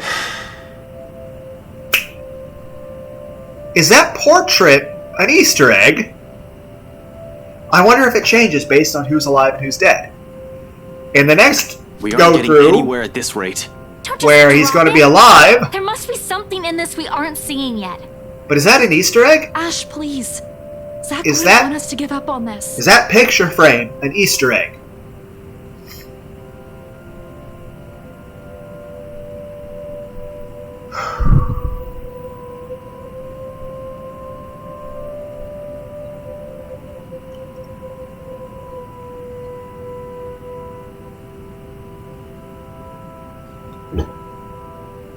Yeah, he's I not. know, but what are we supposed to be looking at here in the first place? Well, we already looked through those files. Yeah, next time he's The one actually that going to we be put out here. last night, right? All of them? I'm pretty sure every person we've checked in there isn't necessarily involved. One client possibly died of old age. Remember, you found that dumb paper right before the open house. No one was allowed inside that place for a time that day. It's too broad of a scope if we include every single person. In fact, the only notable ones are C and Jean Marie.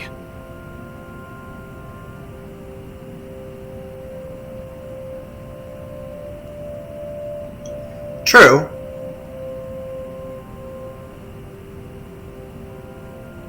Marianne technically They found went in and out of out. this place, but no, you still don't get it. What I'm trying to say about those clients is Maybe there's something more to this. What do you mean? Becca makes a vague gesture with the paper she's brought, then crosses her arms and leans back on her seat to glare at it. The way she's staring at it, I think she wants something. Apparently, there was some stuff that people haven't been telling us. I'm going to double check my recording. I am an hour and a half in. Okay, so You mean our own teachers have been lying to us all this time? Hey, now don't blame us. Blame the bloody books they wrote. quietly Isabella reaches for one of the papers Rebecca's brought with her and carefully inspects the words printed on the page, a copy of an old newsprint from even before the city had been founded. Her eyes narrow on each line it passes, but lingers at the illustration of the noble woman's why servant. do they have to keep this in the restricted section? Rebecca merely shrugs at the inquiry, but her own annoyance seeps through her How head. should I know? I wasn't even aware we have archives that go as far back as this. This is before the city was even founded. As a matter of fact, if it weren't for Andrew's help, I wouldn't have gotten my hands on any of it. Maybe they didn't think it would be important to talk about it. After all, this is more Anselm's than ours. That or some old bugger's hiding something. Why else would they tell a completely different story? Revising what's written seems a useless endeavor on its own when you have nothing to gain from it. Thanks to those, we're also missing a lot of things here. There's still a gap that Zach would probably be able to fix. Even with the information we currently have right now, it still feels like there's something we're overlooking. And Zach would have that information. All we have to do is the mansion, the letter, and all the stuff selfish people have been keeping from the public. But what else? At present, everything seems to point to where this all started. You know what? The next playthrough, we're going to see just how damn important Zach is to the story. Because I think we need him badly. The Emergod Mansion will bring the letter back there, fix everything. Fuck. How do I know? The mansion's a private property. I can't just waltz in there. I'd rather die before I even think begging right to leave me in and investigate the place. After what he did to Zach, not going to happen over my dead body. Probably literally, actually. You know that picture of Isabel and Becca? It almost seems like she's going to start strangling her. One thing's clear after these last 2 days. However, we're not safe anywhere and I have to act fast if I want to keep my friends alive. We can't keep running away. Sooner or later, she'll get us. She literally just got done eating Zach. And damn, I hope Zach's safe for it. No, he's not. There are guards staged holding cells 24, but you can't be... Yeah, he's dead. This is a Yeah, he's dead. Before anything happens, I have to put an end to this. Sighing, I stand up, stretch out the kinks in my back. After several hours of sitting. We've been at this for too long. A break is needed. Time to let everything sink in, or else we'll all burn out. I know I will, and it's another thing I cannot let happen when they're all counting on me like this. Albeit unspoken, it's in their eyes, as they look up at me waiting. We've been at this since morning. We should take a break for a few. The rest of it never makes it out of my mouth, as something heavy and grating sounds at the far end of the room. A harsh, booming noise, rending through the eardrums of everyone in the room. All at once, the two of them are on their feet, while I quickly palm for my gun on the table. However, before I can pull it out and remove the safety, the whole racket stops. Stillness descends in the room, and amidst the sudden hush, the three of us exchange anxious glances. So much for a break. That might be... Gather everything. No questions asked, they waste no time getting to work, piling up all the documents we've been reading through. Even Isabella is unusually silent as she gathers everything in her arms, her own movements sharp and precise, a deep furrow in her brow. There's fear, but there's something hard and urgent overshadows it. But the moment doesn't last. Before we can even finish, another noise ups the tension, already gripping the place. Suddenly, the lights go out, and the wardrobe at the end of the room rattles, as if something inside begs for freedom. Cautiously, eyes glued to it, I take a step forward and release the lock from my gun. I'm no trigger-happy person, but I'm not even sure if it'll work on a ghost. But right now, it's the smooth surface against my palm with the trigger finger provides the closest thing I have to relief as I approach the closet. What are you doing? We have everything. We should just... I'm gonna shoot a ghost! Worried as they both are, they immediately stop at the sight of my raised hand. But the edge is there while they all huddle in the space between the door and the room. In case this goes south, whatever I find inside, they have enough time and space to run from their position. With 2 deep breaths, I crossed the room and stood in front of the closet. Whatever's inside has yet to stop thrashing. Instead, it has moved to banging the door louder and louder the longer I dally. Another shallow breath. I glance at my companions. Is this going to be a jump scare? I'm expecting a jump scare. A nod. Something creaks. Then, in the next moment, I'm grasping at the handles and swinging the door wide open to reveal jump scare, quick time events, or an eyeless Zach the ghost is depositing on us and laughing at us because we suck.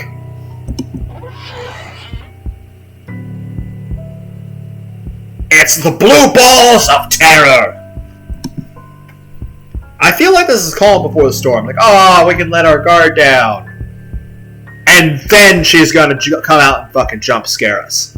Right away, I part the clothes hanging on it and still none. No ghost! Because ghosts can't, go through walls. Right? No woman. Not a single trace of whoever's inside. It's just a robot sheep, that's all. Confused, I glance back toward Rebecca and Isabella, only to see them mirroring the same expression on my face. The noise has finally stopped, but I'm quite sure it isn't in my imagination. Or maybe it is, and I'm just too... No, because other people saw it too. Because that's the thing, I have seen stuff myself. However, in those situations, there were other people there. There were like half a dozen of us. And if me and 7 other people all see the same damn shit, it can't be a damn hallucination. Just saying, that particular set of forest and woods, not going back there. Ever. Ever. Whatever the case is, we need to get out of here as soon as possible. This only confirms we aren't safe anywhere. Without bothering to close it, I move back, ready to leave, adrenaline now coursing through every vein in my body. Which is also why probably people like scary movies and thrill rides, because the adrenaline and endorphins, it helps your brain function better and have more dopamine. So while you are terrified, it does release chemicals that make you feel stronger and better. It's kind of like, I've never done anything illegal drugs, but I know some people that are normally non-aggressive, when they take certain things, suddenly feel like they want to fight people, and I'm like, It's just kind of crazy that a little bit of change in chemical composition in your brain makes a big difference about what kind of emotion you have, and just what direction your, drive takes you. In the next second, I'm barking orders and jump scare. We should go. You two, we need to... Jump scare. Well, it's under... Well, it can't be under the bed. It's too low to the ground. But then again, maybe the ghost is really good at limbo. The resulting fall knocks the wind out of me. Falling sucks. The pain racks my whole spine and the back of my head as it collides against the floor with force enough to dislodge my own brain from my skull. A moment lasts before stars fade from my vision, and then, QuickTime event! I sense it. The incoming QuickTime event. We must channel our inner Kratos to live. Cold tendrils twisting around my ankle. Tendrils! This better not be a fucking tentacle hentai now. I don't want to have to delete this video for it being not appropriate for YouTube. The smell of vile rot assaulting my nose. Nauseating, sickening, a foul smell, draining every feeling in my body. The moment her horrid laughter, still as unpleasant and vicious as the last time I've heard it, reaches my ears, my eyes snap open. That is disconcerting. How did you fit under that? Perhaps it's just inexperience. Or maybe my mind's still attempting to comprehend this. Regardless, the minute my eyes land on her, the whole body freezes and the gun in my hand turns useless as my grip on it slackens. It's in the manner her gaze bores on me. I'm pretty sure I would be actively shitting myself. It's like, how did you escape the ghost? I used the power of diarrhea! Look of utter hatred and malice. I've seen it loads of times. From suspects, mostly murderers, who never regretted their actions despite being caught. This is the face of someone you can no longer reason with. And I know, the moment she laughs again and starts dragging me toward her, it's already going to be Ashton, snap out of it! No, I can't die here. Not yet! The haze fades from my mind and instincts kick in then and there. Get out! Get out of here! With one powerful tug, I yanked my foot out of her grip and scrambled back to my feet, ignoring the piercing wails that she fills the room with. Within the span of a second, I'm gunning for the door, grabbing the wrist of the very first person my hand can reach and leading the two of them out. Into the hallway, down the flight of steps, right inside my car. I waste no time flooring on the gas pedal the second the last person closes the door behind them, and in a short while I'm driving us out of Salem well. I don't even entertain the thought of winding down just yet, even as the last of the woman's painful cries fades into the night. Zach is dead. I'm really sorry. A dreary downpour starts on Monday. Although it doesn't last more than half an hour, the dark cloud lifts just after the sun peaks over the horizon. We just see a dead floating Zach. Yeah. I'm like, sorry! Damn it! It's like, I'm going to haunt you! Like, damn it! Brief as it is, the rain has significantly dampened the park's usual cheery vibe. Mornings like this one often mark the start of another bad week.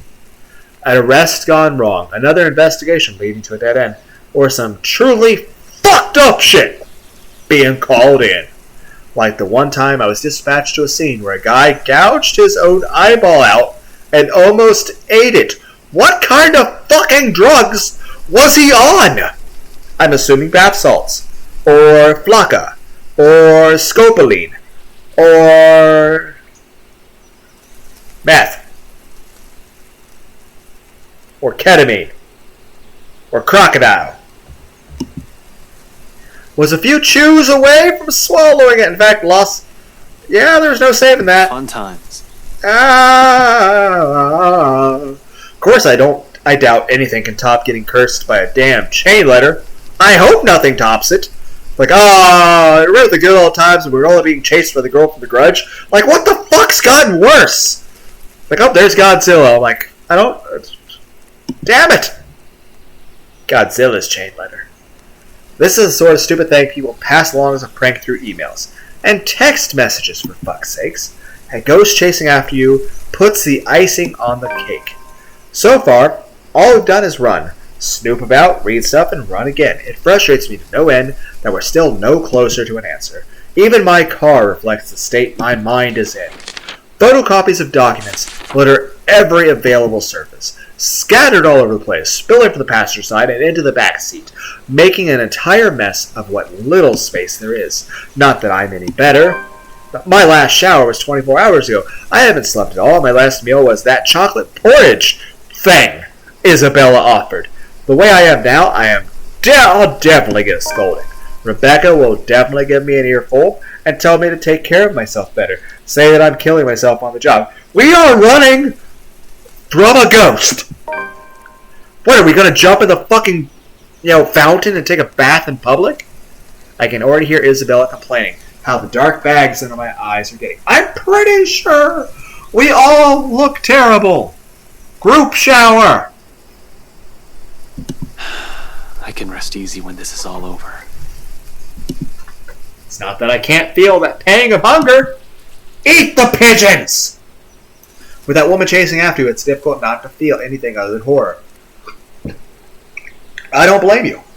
I would feel even more terrified. I would have escaped through the power of diarrhea. The rush of adrenaline coursing through my veins in desperation to survive.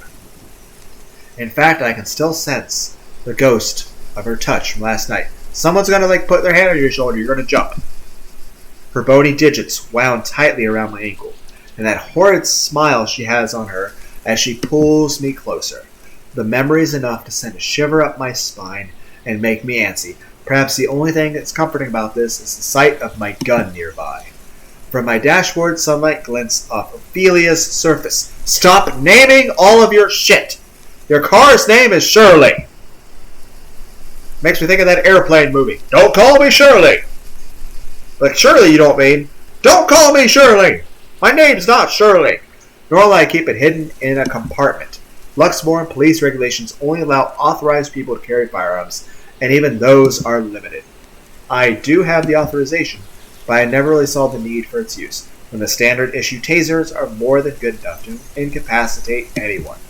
If not, I can always throw them on their back. Those judo lessons Dad forced me to get as a kid has its uses too. On a ghost, though, maybe, I don't know. I think judo would work on a ghost. Later, judo doesn't work on ghosts! Ah! Those will probably yield the same results. They're all useless. I might as well use a stick. Holy stick! However, it's the feeling of ease I'm after, or what little of it I can gather from it. The awareness that I, at least, have something to protect myself with, in case things go wrong. That I can still protect the people who are still depending on me despite the missteps I've taken. Oh, don't remind me. It doesn't take the edge off, though. The feeling that your whole body has been strained far beyond its capacity. Frankly, I'm already running out of steam. The only thing pushing me right now is knowledge that someone's still depending on me. A stretch is still in order, though.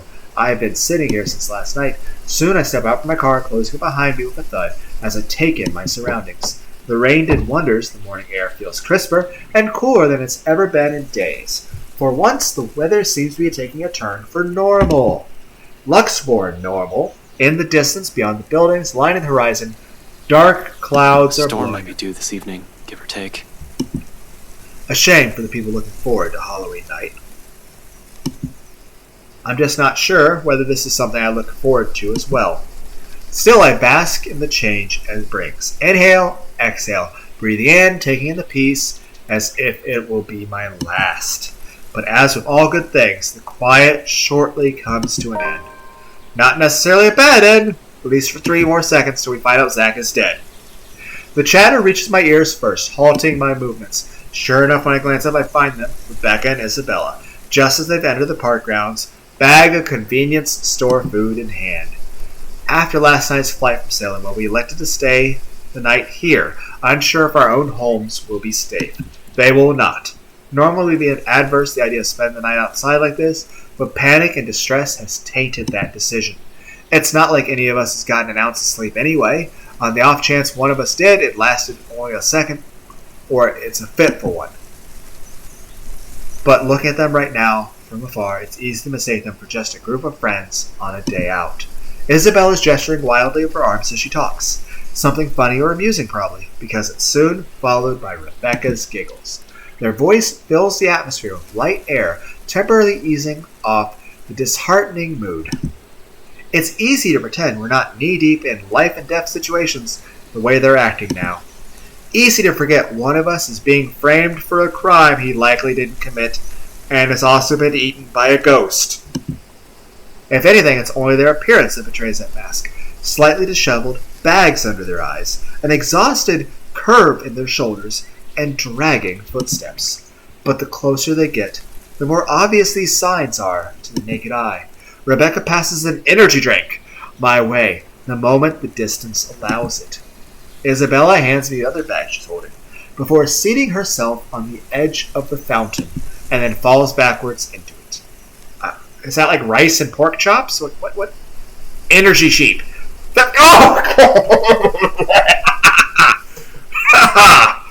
Energy sheep. The energy sheep. You guys ever watch that College Humor video? It was a comedy group. It's called College Humor. They did stuff like Batman, but Bad Man, where he's like just being silly, like where Scarecrow hits him and he's like fear gas, and Batman's like, Girl Scouts, Shooter McGavin, Roombas, fluorescent lights. But more to the point, College Humor. They had they made a Power Thirst 2, which was also interesting, but I would definitely recommend Power Thirst, made from lightning. Real lightning! So yeah, Power Thirst Extreme. Go watch that, it's hilarious. They made a sequel. It's funny.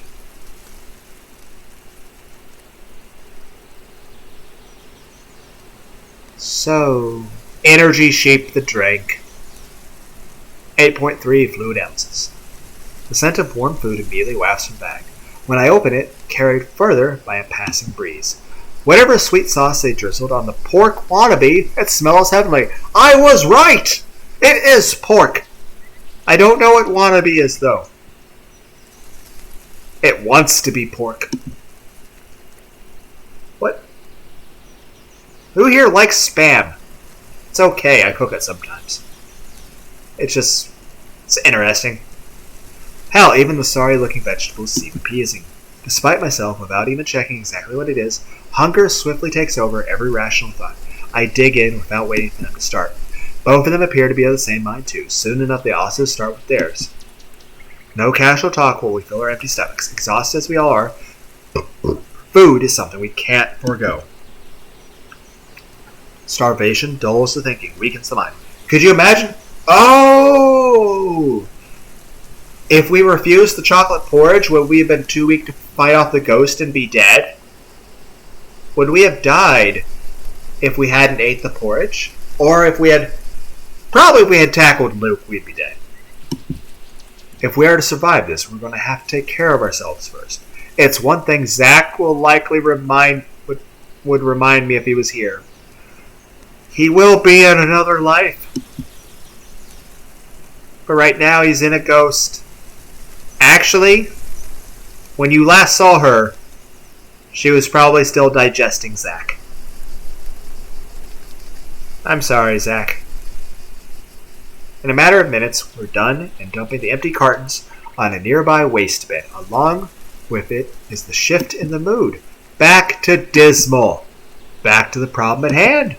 The comfortable atmosphere from minutes ago was nice while it lasted. Admittedly, I've missed these kinds of moments. It's kind of like, why can people not stop eating Burger King?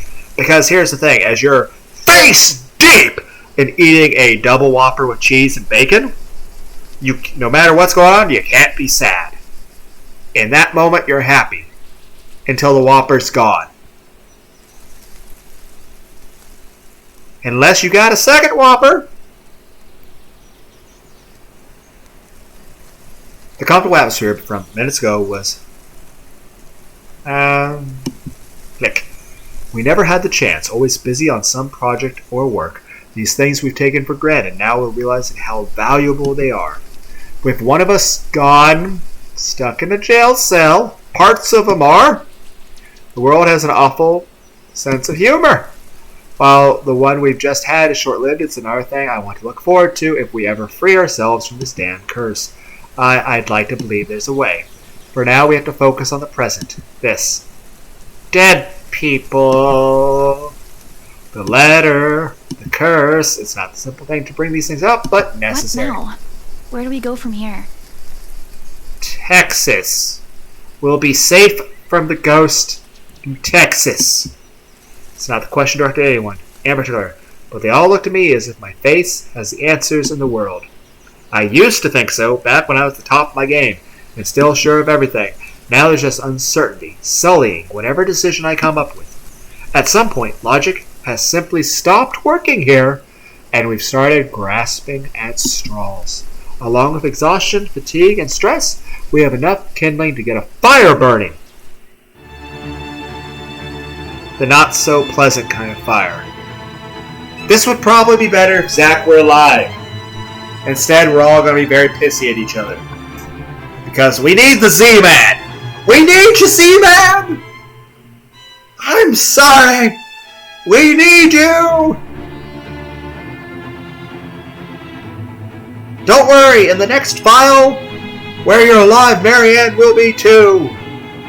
I'm just terrible at, survival instincts. Well, first, we can't just stay here.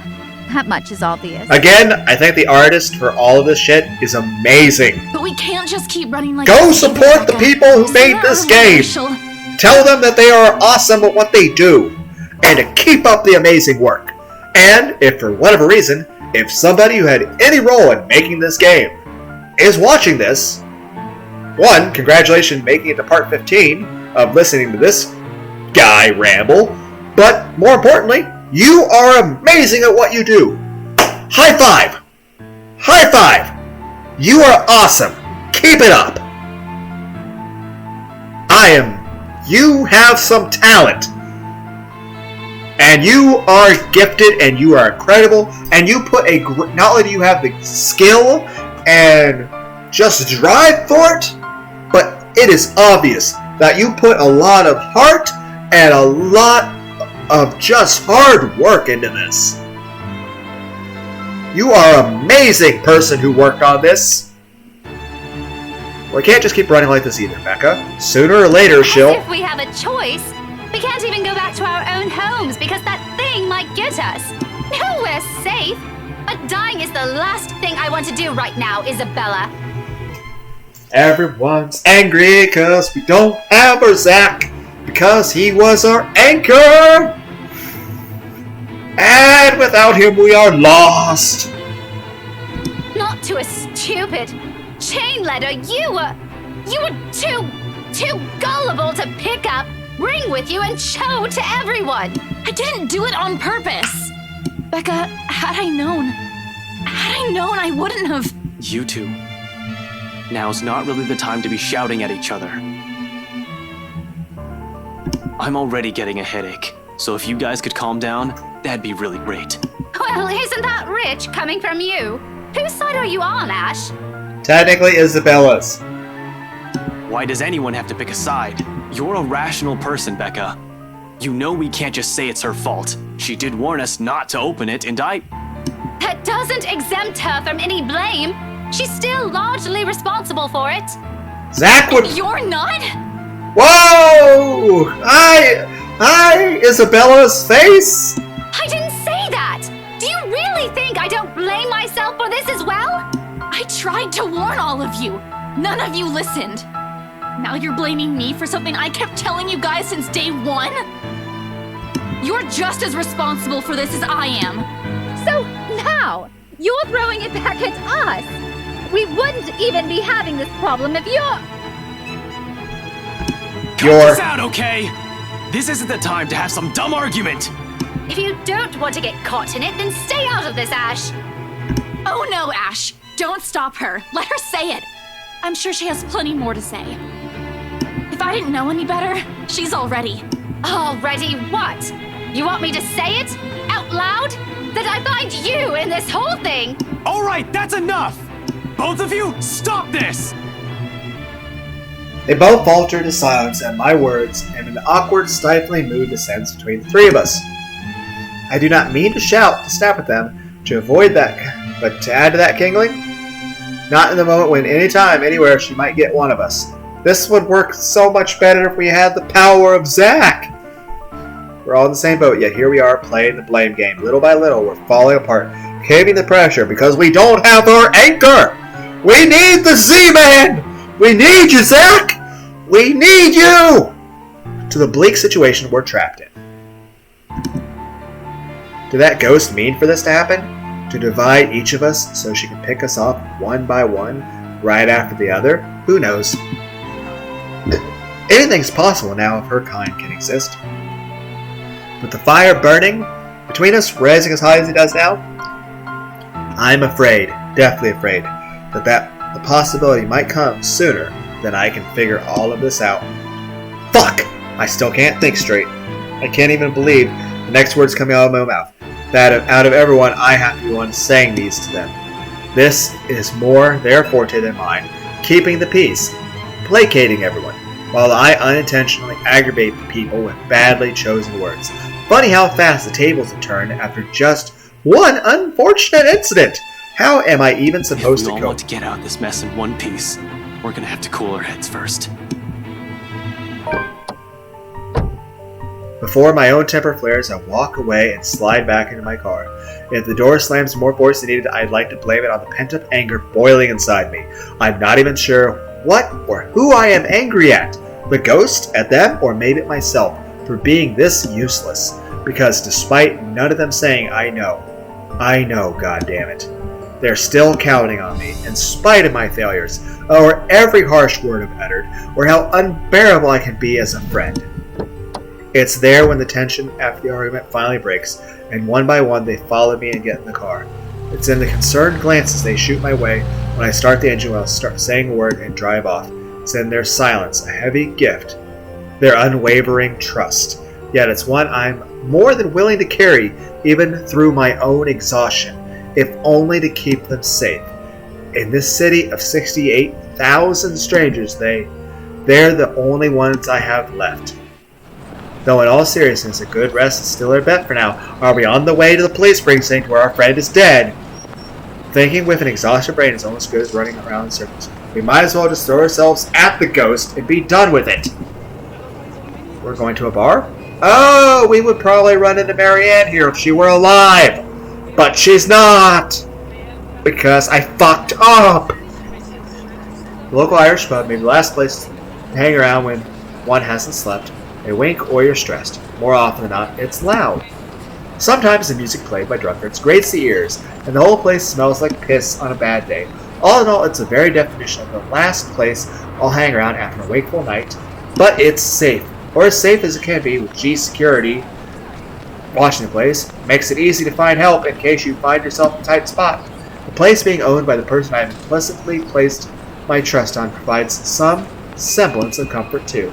Gregor, bartender, G or G as Rachel patrons, might be rough around the edges, sometimes a bit too gruff for a man serving drinks behind the counter, but he belongs to the good folk of this city. If there's anyone in this place I can rely on to look after people important to me, it's probably him. He meant well, surprisingly, despite his demeanor, cares to some extent for people he likely only sees once or twice a week or on a bad day. Not the best job in the world in my opinion, but that's exactly it, isn't it? In wine, there is truth. Alcohol, in this case, it loosens the tongue, forces one to let his or her guard down. Whatever inhibitions anyone has, it all flies straight out the window after a few glasses. It has made him observant too. Always has one or two things to say about someone or something. Most of the time it's me, opinionated ass. But God knows how many times I've asked for his help when I've met with a dead end in a case or I'm in trouble. This time's no different. As expected, the moment we show up, he's kind enough to offer us a room at the back of the shop. Marianne would be here if she wasn't dead. A single look at my face, I don't even need to say anything, and the next thing we know, he's leading us in. No questions asked. Maybe it's all for this reason why I find myself drifting toward his station hours later, after having gotten that much needed shut-eye. Newly washed drinking glasses and tumblers line the counter surface when I enter the room. Behind the bar, G's busy wiping each of them clean, likely prepping it for tonight's use. Briefly, he glances up at me once I claim one of the empty stools and grabs a rock glass sitting closest to my elbow, turning it absent-mindedly in my palm just to keep my hands occupied while my brain's busy still trying to make sense of everything. Even at a dead hour with only a few patrons milling about, this place still smells strongly of liquor. Honestly, I have never grown fond of it. Regardless of how many times I've made a trip or sat here on the same spot just sitting with the old man, I've never been fond of drinking in the first place, yet oddly it's the nasty odor of the brewery that helps clear my mind this time, along with the lack of establishment's usual hubbub and the occasional clanking of glasses. Even more bizarre is that, through my lack of words, G doesn't say anything, although it's clear from the way his mouth is curved up in a tight frown and he has questions, a bucket load of it. He wisely keeps it shut. Instead, he simply focuses back on his work. Rinse, wipe, stash away, repeat, going through the motions with such familiarity, it's almost a trance. Watching his precise movements quietly like this, with these thoughts swimming inside my head, it's easy to lose track of everything around me. One solid lead on this, one possible way to sort this out, but will it work? Especially if my assumptions are correct, and the reason Zach was there yesterday morning was because of the curse. Something must have happened there for him to see the need to look into it and break inside the place. What if the couple has fallen victim to the curse? It doesn't fall outside the realm of possibility. I've been so biased not even thinking that they might be in danger as well. But during the open house with Isabella, they might have seen the letter and... Fuck. Stupid. Some fucking detective I am. That's likely the moment when Cooper saw it. If the logic holds, I need to hurry there right away, and if there are answers anywhere, it should be there. The fucking mess started. It's not only my life on the line here. There are others. What happened to us? I won't wish on anyone else, no matter how much I loathe them, or how complicated all of this has suddenly become. The letter, the woman, the mansion, and now there are voices lacing venom inside every crevice in my head, murmurs that jeer, scoff, and deride whenever an opportunity presents itself. Because you didn't listen. It's all your fault. These are that was distorted Zach, distorted Becca, and Why won't you believe me? distorted Isabella. A reminder of what I failed to do and who I failed. At some point, they all began to blur together, twinning and cooling every horrid image and memory of her, seeking the forefront of my mind. No matter how much I refused to remember the fear I felt then, to push it back as far as I can, the visions come to me like a deluge. And before I know it, before I can drown, another voice pulls me out. You doing good there, boy? No. His hand was on my shoulders, gripping it tightly and giving me a light shake. There's relief in his face when I finally look at it. You have the same face as the police chief. The only difference is you don't have a beard. Although his frown appears more distinct than the concern in his eyes, it's deeper now, marred with worry and agitation.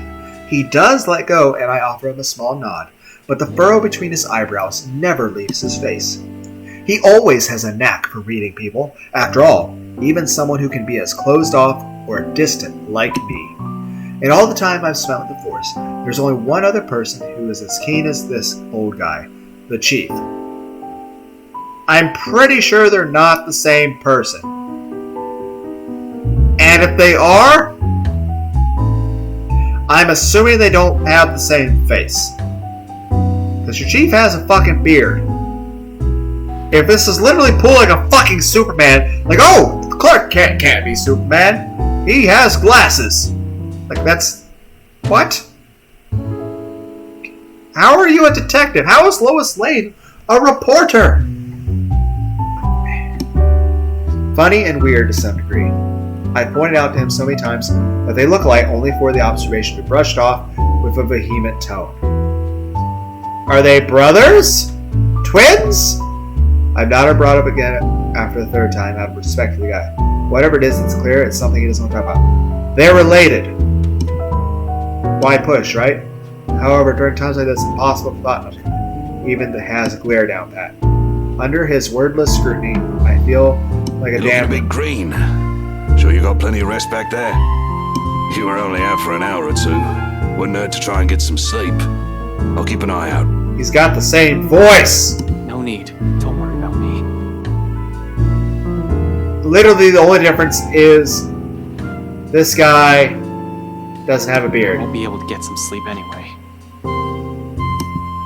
Not with her face, still a clear picture of the head. I heard that from you before. Not buying it. What's this as bad as that case with the guy who ate his own eyeball? I wish it were.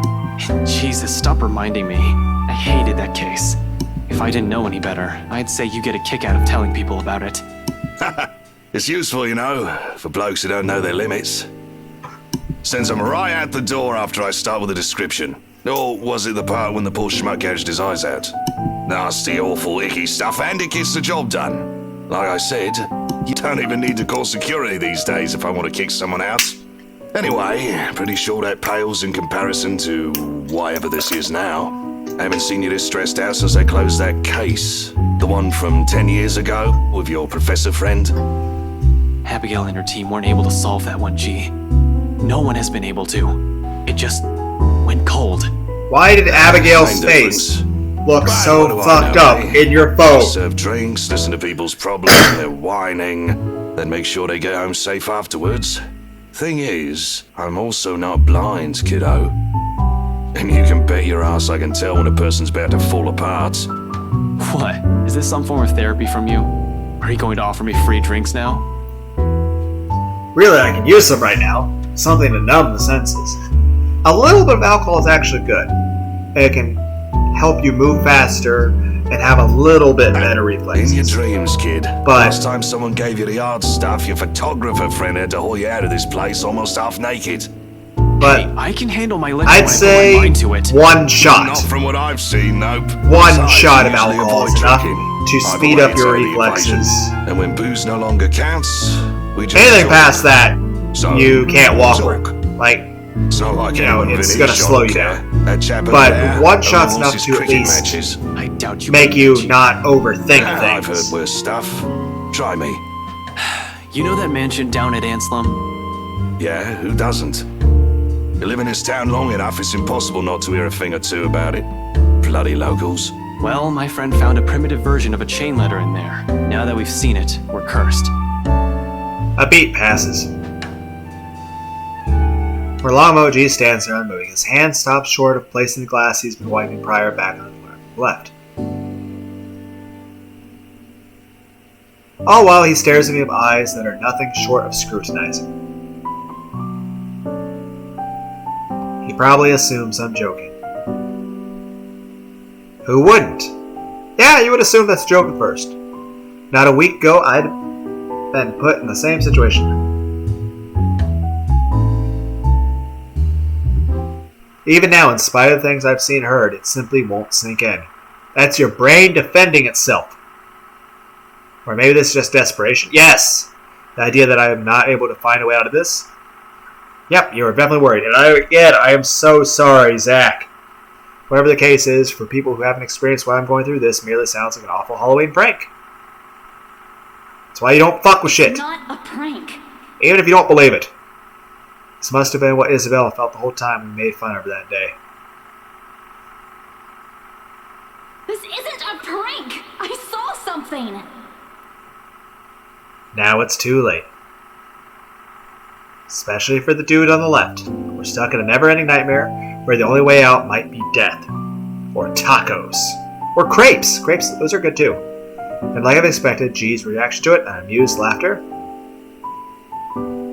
booms throughout the whole pub after a long bout of silence, like I've just told him a particularly funny joke.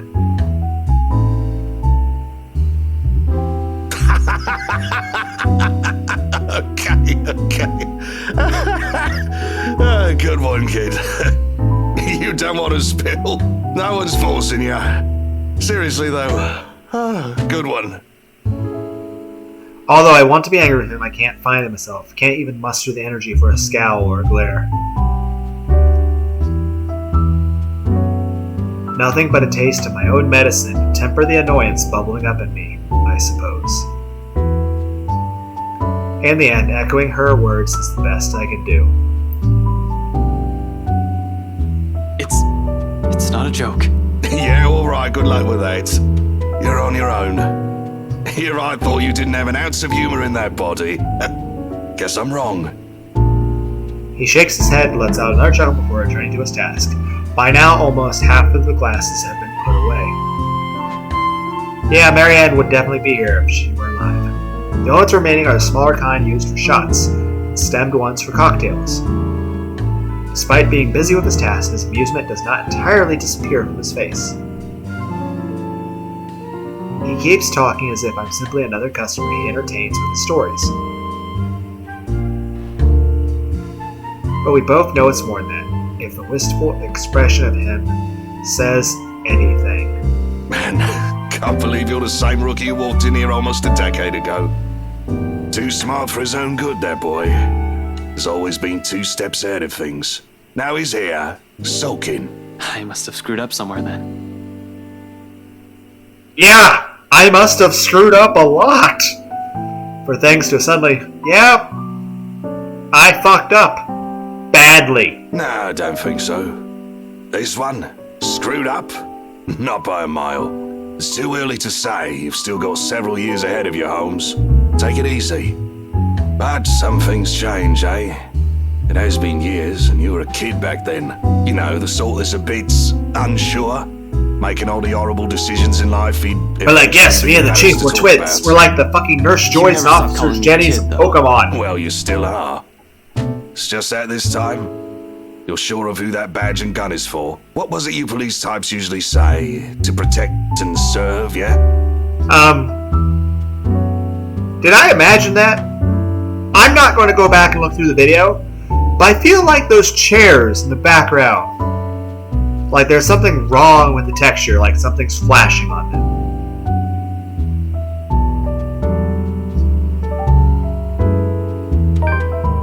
Like, I don't know if you see my mouse, but here, particularly, in this spot.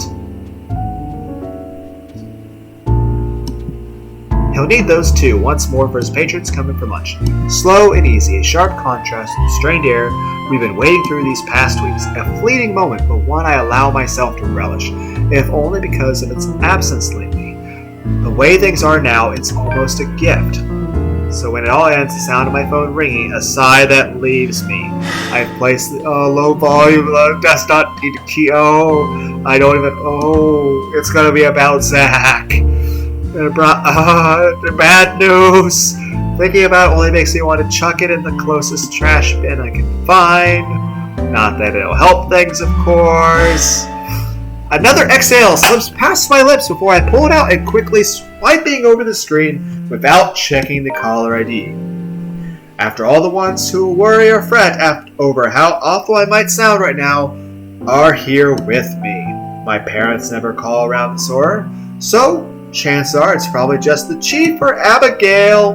There's Zach, but he's in a position where contacting me is impossible.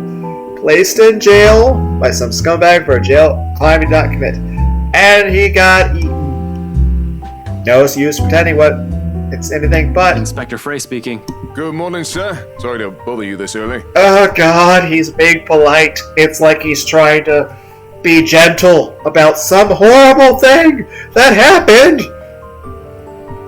But none of us here in Fourth Wall World know what could have happened. What is this about? It's about your friend, you know? The guy I called you about yesterday, the one they got in the night before. I feel like there should be a little more anxiety and stutter to your voice, but I feel the music is very appropriate, so it's not full-on terror, but it's an unease feeling, which anyone who knows what happened... Zachary Steele. Yeah, what about him? His hesitant note does nothing to diminish the lump that has suddenly lodged itself. Yeah, the music's really trying to... Yeah. What are the chances? What if something went wrong while I'm not looking? Yeah? How is he? Is he doing okay? Yeah, about that. We actually have a problem, Detective Inspector. Did he trip and bump his elbow? You guys had to give him a Hello Kitty Band-Aid and a Flintstones chewable vitamin? Hasty assumptions aren't a usual fare in my book, but that shouldn't change right now. The precinct is secure. It's supposed to be. They have guards with lots of guns. We should be safe from ghosts. If anything happens, all Zach has to do is shout and someone will be there for him. Even if it's Fanboy from him, he should be safe there. He should have been. Yet none of these reassurances will allay my suspicion. After all, the dude did call you about it, and if you're not talking to Zach, whatever little thread of hope I'm hanging to frays slowly as each second of silence pass us by. As expectations so weak, fate, I might as well let it go and prepare myself for the worst, which I know is coming. Everyone, all of us here in Fourth Wall World know it's coming, and we all feel very guilty and sad and ashamed of the death of Zach.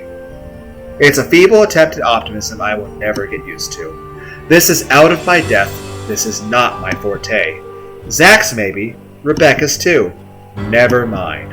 Hell, this is the kind of mood Isabella has always unknowingly brought with her. Whatever her eyes often conveyed, what I've often found myself searching her whenever I looked at them. But no matter how many times I repeat the words of comfort or calming images inside my head, the hollow chill at the base of my stomach refuses to ease. Even my voice shakes when I urge Officer Renz to speak again, weak and unsteady. The only thing that's keeping me from stumbling when I abruptly stand is the counter's solid support beside me, the flat of my hand braced against it for leverage. Officer Renz.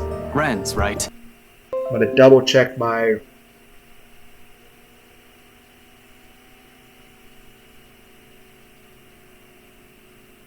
Well, that's an odd notification. 2 hours and 27. Okay, we can keep going. What happened? You're supposed to keep an eye on him, yeah? It's protocol. Your friend, sir, he's... Yeah? I think it'd be better if you just saw it yourself, sir. This isn't something you should be hearing over the phone.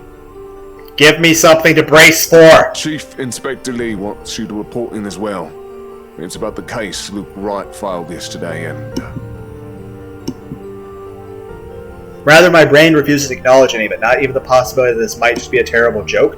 All I can think of is the suffocating dread and the piercing noise, white and deafening ringing in my ears. Despite the bar's morning hush, there is only Zach.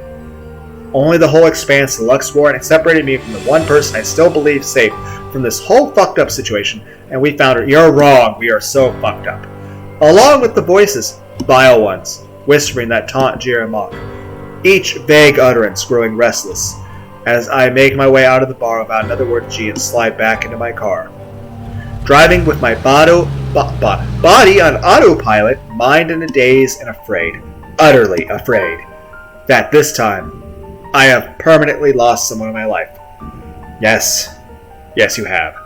But in another reality, he will be alive. I swear, in another universe, Zach will be alive. The whole precinct is in uproar. Officers moving out from the main work hall with rapid steps. Phones blare loudly from the comms room, and calls are being made from the dispatch area. The rest, who has been left standing, watch the commotion with nervous energy. From further back, the chief's voice booms above the uproar. I'm not even shocked. He may appear like a bumbling fool on the first glance, but he has kept the city safe for years. For something to happen in his jurisdiction, in his own precinct, right under his nose, he has the right to be royally pissed. What do you mean you don't know? Don't give me that shite, Sergeant! How can one person, slip past you? You can't even keep an eye on one man! His statement gives me pause. Am I wrong? Did Zack escape somehow? I'm not condoning it, neither do I. Believe Zack's capable of doing, let alone thinking of it. But if that's what happened, I'll be equally as cross as the chief. This won't help his case. This will only complicate things to the right and put us both... Is he also in the dungeon now, too? Is he alive, but also bad? He's dead, but a different look. What? Mentally preparing for the worst. What's happening, Chief?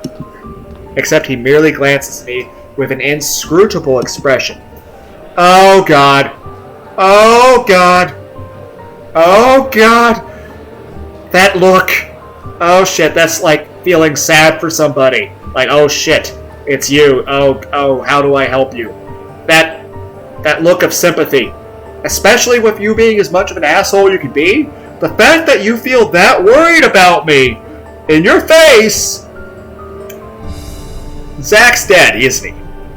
You know? Although if I'm going to read deeper into it, I'll say it's the closest expression he can get to shooting me a pitying look. I knew it! Granted, it's thankfully because the artist is really good at conveying pictures in a human face, despite the fact that this is a relatively flat picture. I will say this, the game Song of Memory, which is a visual novel, Song of Memory has a company called Emoto that makes very three-dimensional looking faces that are very emotive, like far beyond this. But that also uses like far more graphics processing power than what this game has.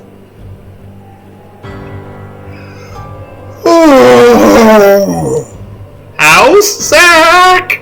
For the first time in my years in the Force, I find myself wishing to hear a reprimand from him. Whatever that stare means, it can't be good. Coupled with Officer Wren's tone this morning, it doesn't. Nothing to calm the uneasy feeling in me. Fuck. Boss even seems relieved to see me. What, does he think we're dead too? We might be. If we attack Woodloop. After the last 2 exchanges we've had these past 2 weeks, you'll think the man doesn't want to see me right now. That time you got in here. I got caught up in something. Sorry, Chief. What's going on? Is there a problem with Zack? He hesitates for a second before his frown eases and a long, dragged out exhale. I'm not sure if you can call this a problem, Frey, but I'll let you be the judge of that. Okay. Follow me. Okay. And you, I want your full report about this by the end of the day. It better be good or you are kissing that badge goodbye. The officer he's addressing, the sergeant, a man in his late 20s to 30s, who transferred here late last year, shrinks back in his chair. I don't quite remember his name. I've only seen a quite number of names since the times I've been out in the precinct.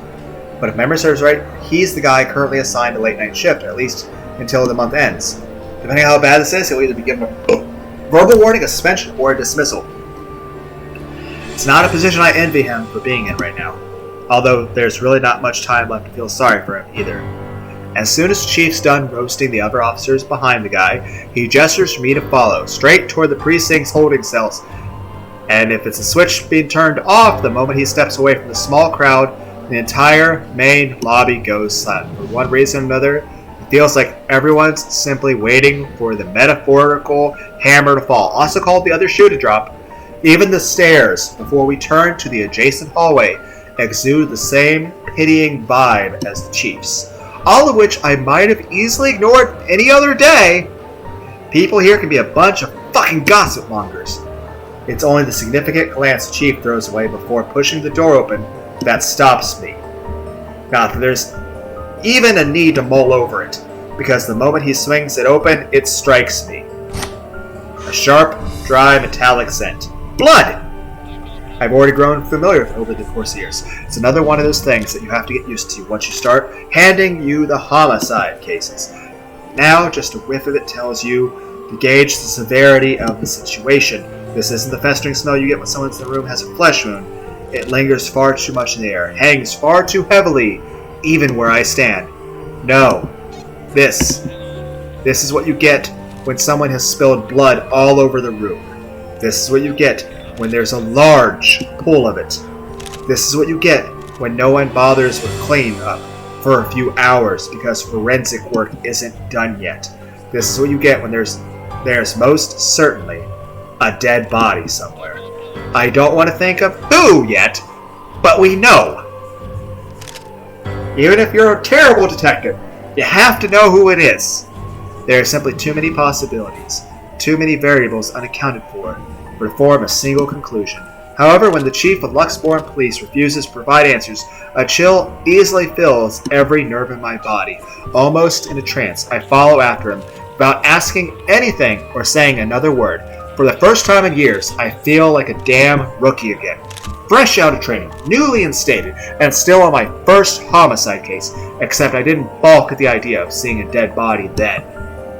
Oh, they want me to save. Now, as light flash fleeting from the far end of the hall, while CSI documents the scene, and forensics teams gather evidence, the only thing that my instincts tells me is to run, as far away from here as possible, and if I don't have 10 years of detective work under my belt. It echoes inside my head like a mantra. Because you didn't listen. I'm sorry, Zach! All your fault. Why won't you believe At least you two are alive! Over and over and over, rising and ebbing, a tidal wave of thoughts and murmurs, surging and crashing against my ear, more deafening than the drum of my heartbeats. And shallow. Really shouldn't be plural heartbeats. I understand these beating real fast, but still, it's one heart that is beating. And shallow gasps, churning and heaving till the cells finally comes into view, and I am afforded a clear look of what's inside. Oh, the fucks! The whole world stands still. I'm sorry, Zach. You look like you suffered tremendously. So, this is where I'm going to end this and go to bed.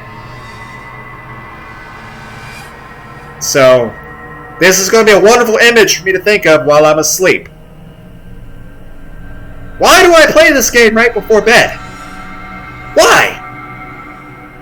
Anyway, going to save over this, push yes, and we're going to end this recording. I hope everyone out there had a good day. Zach certainly has not had a good day. Yeah. My bad. Bye.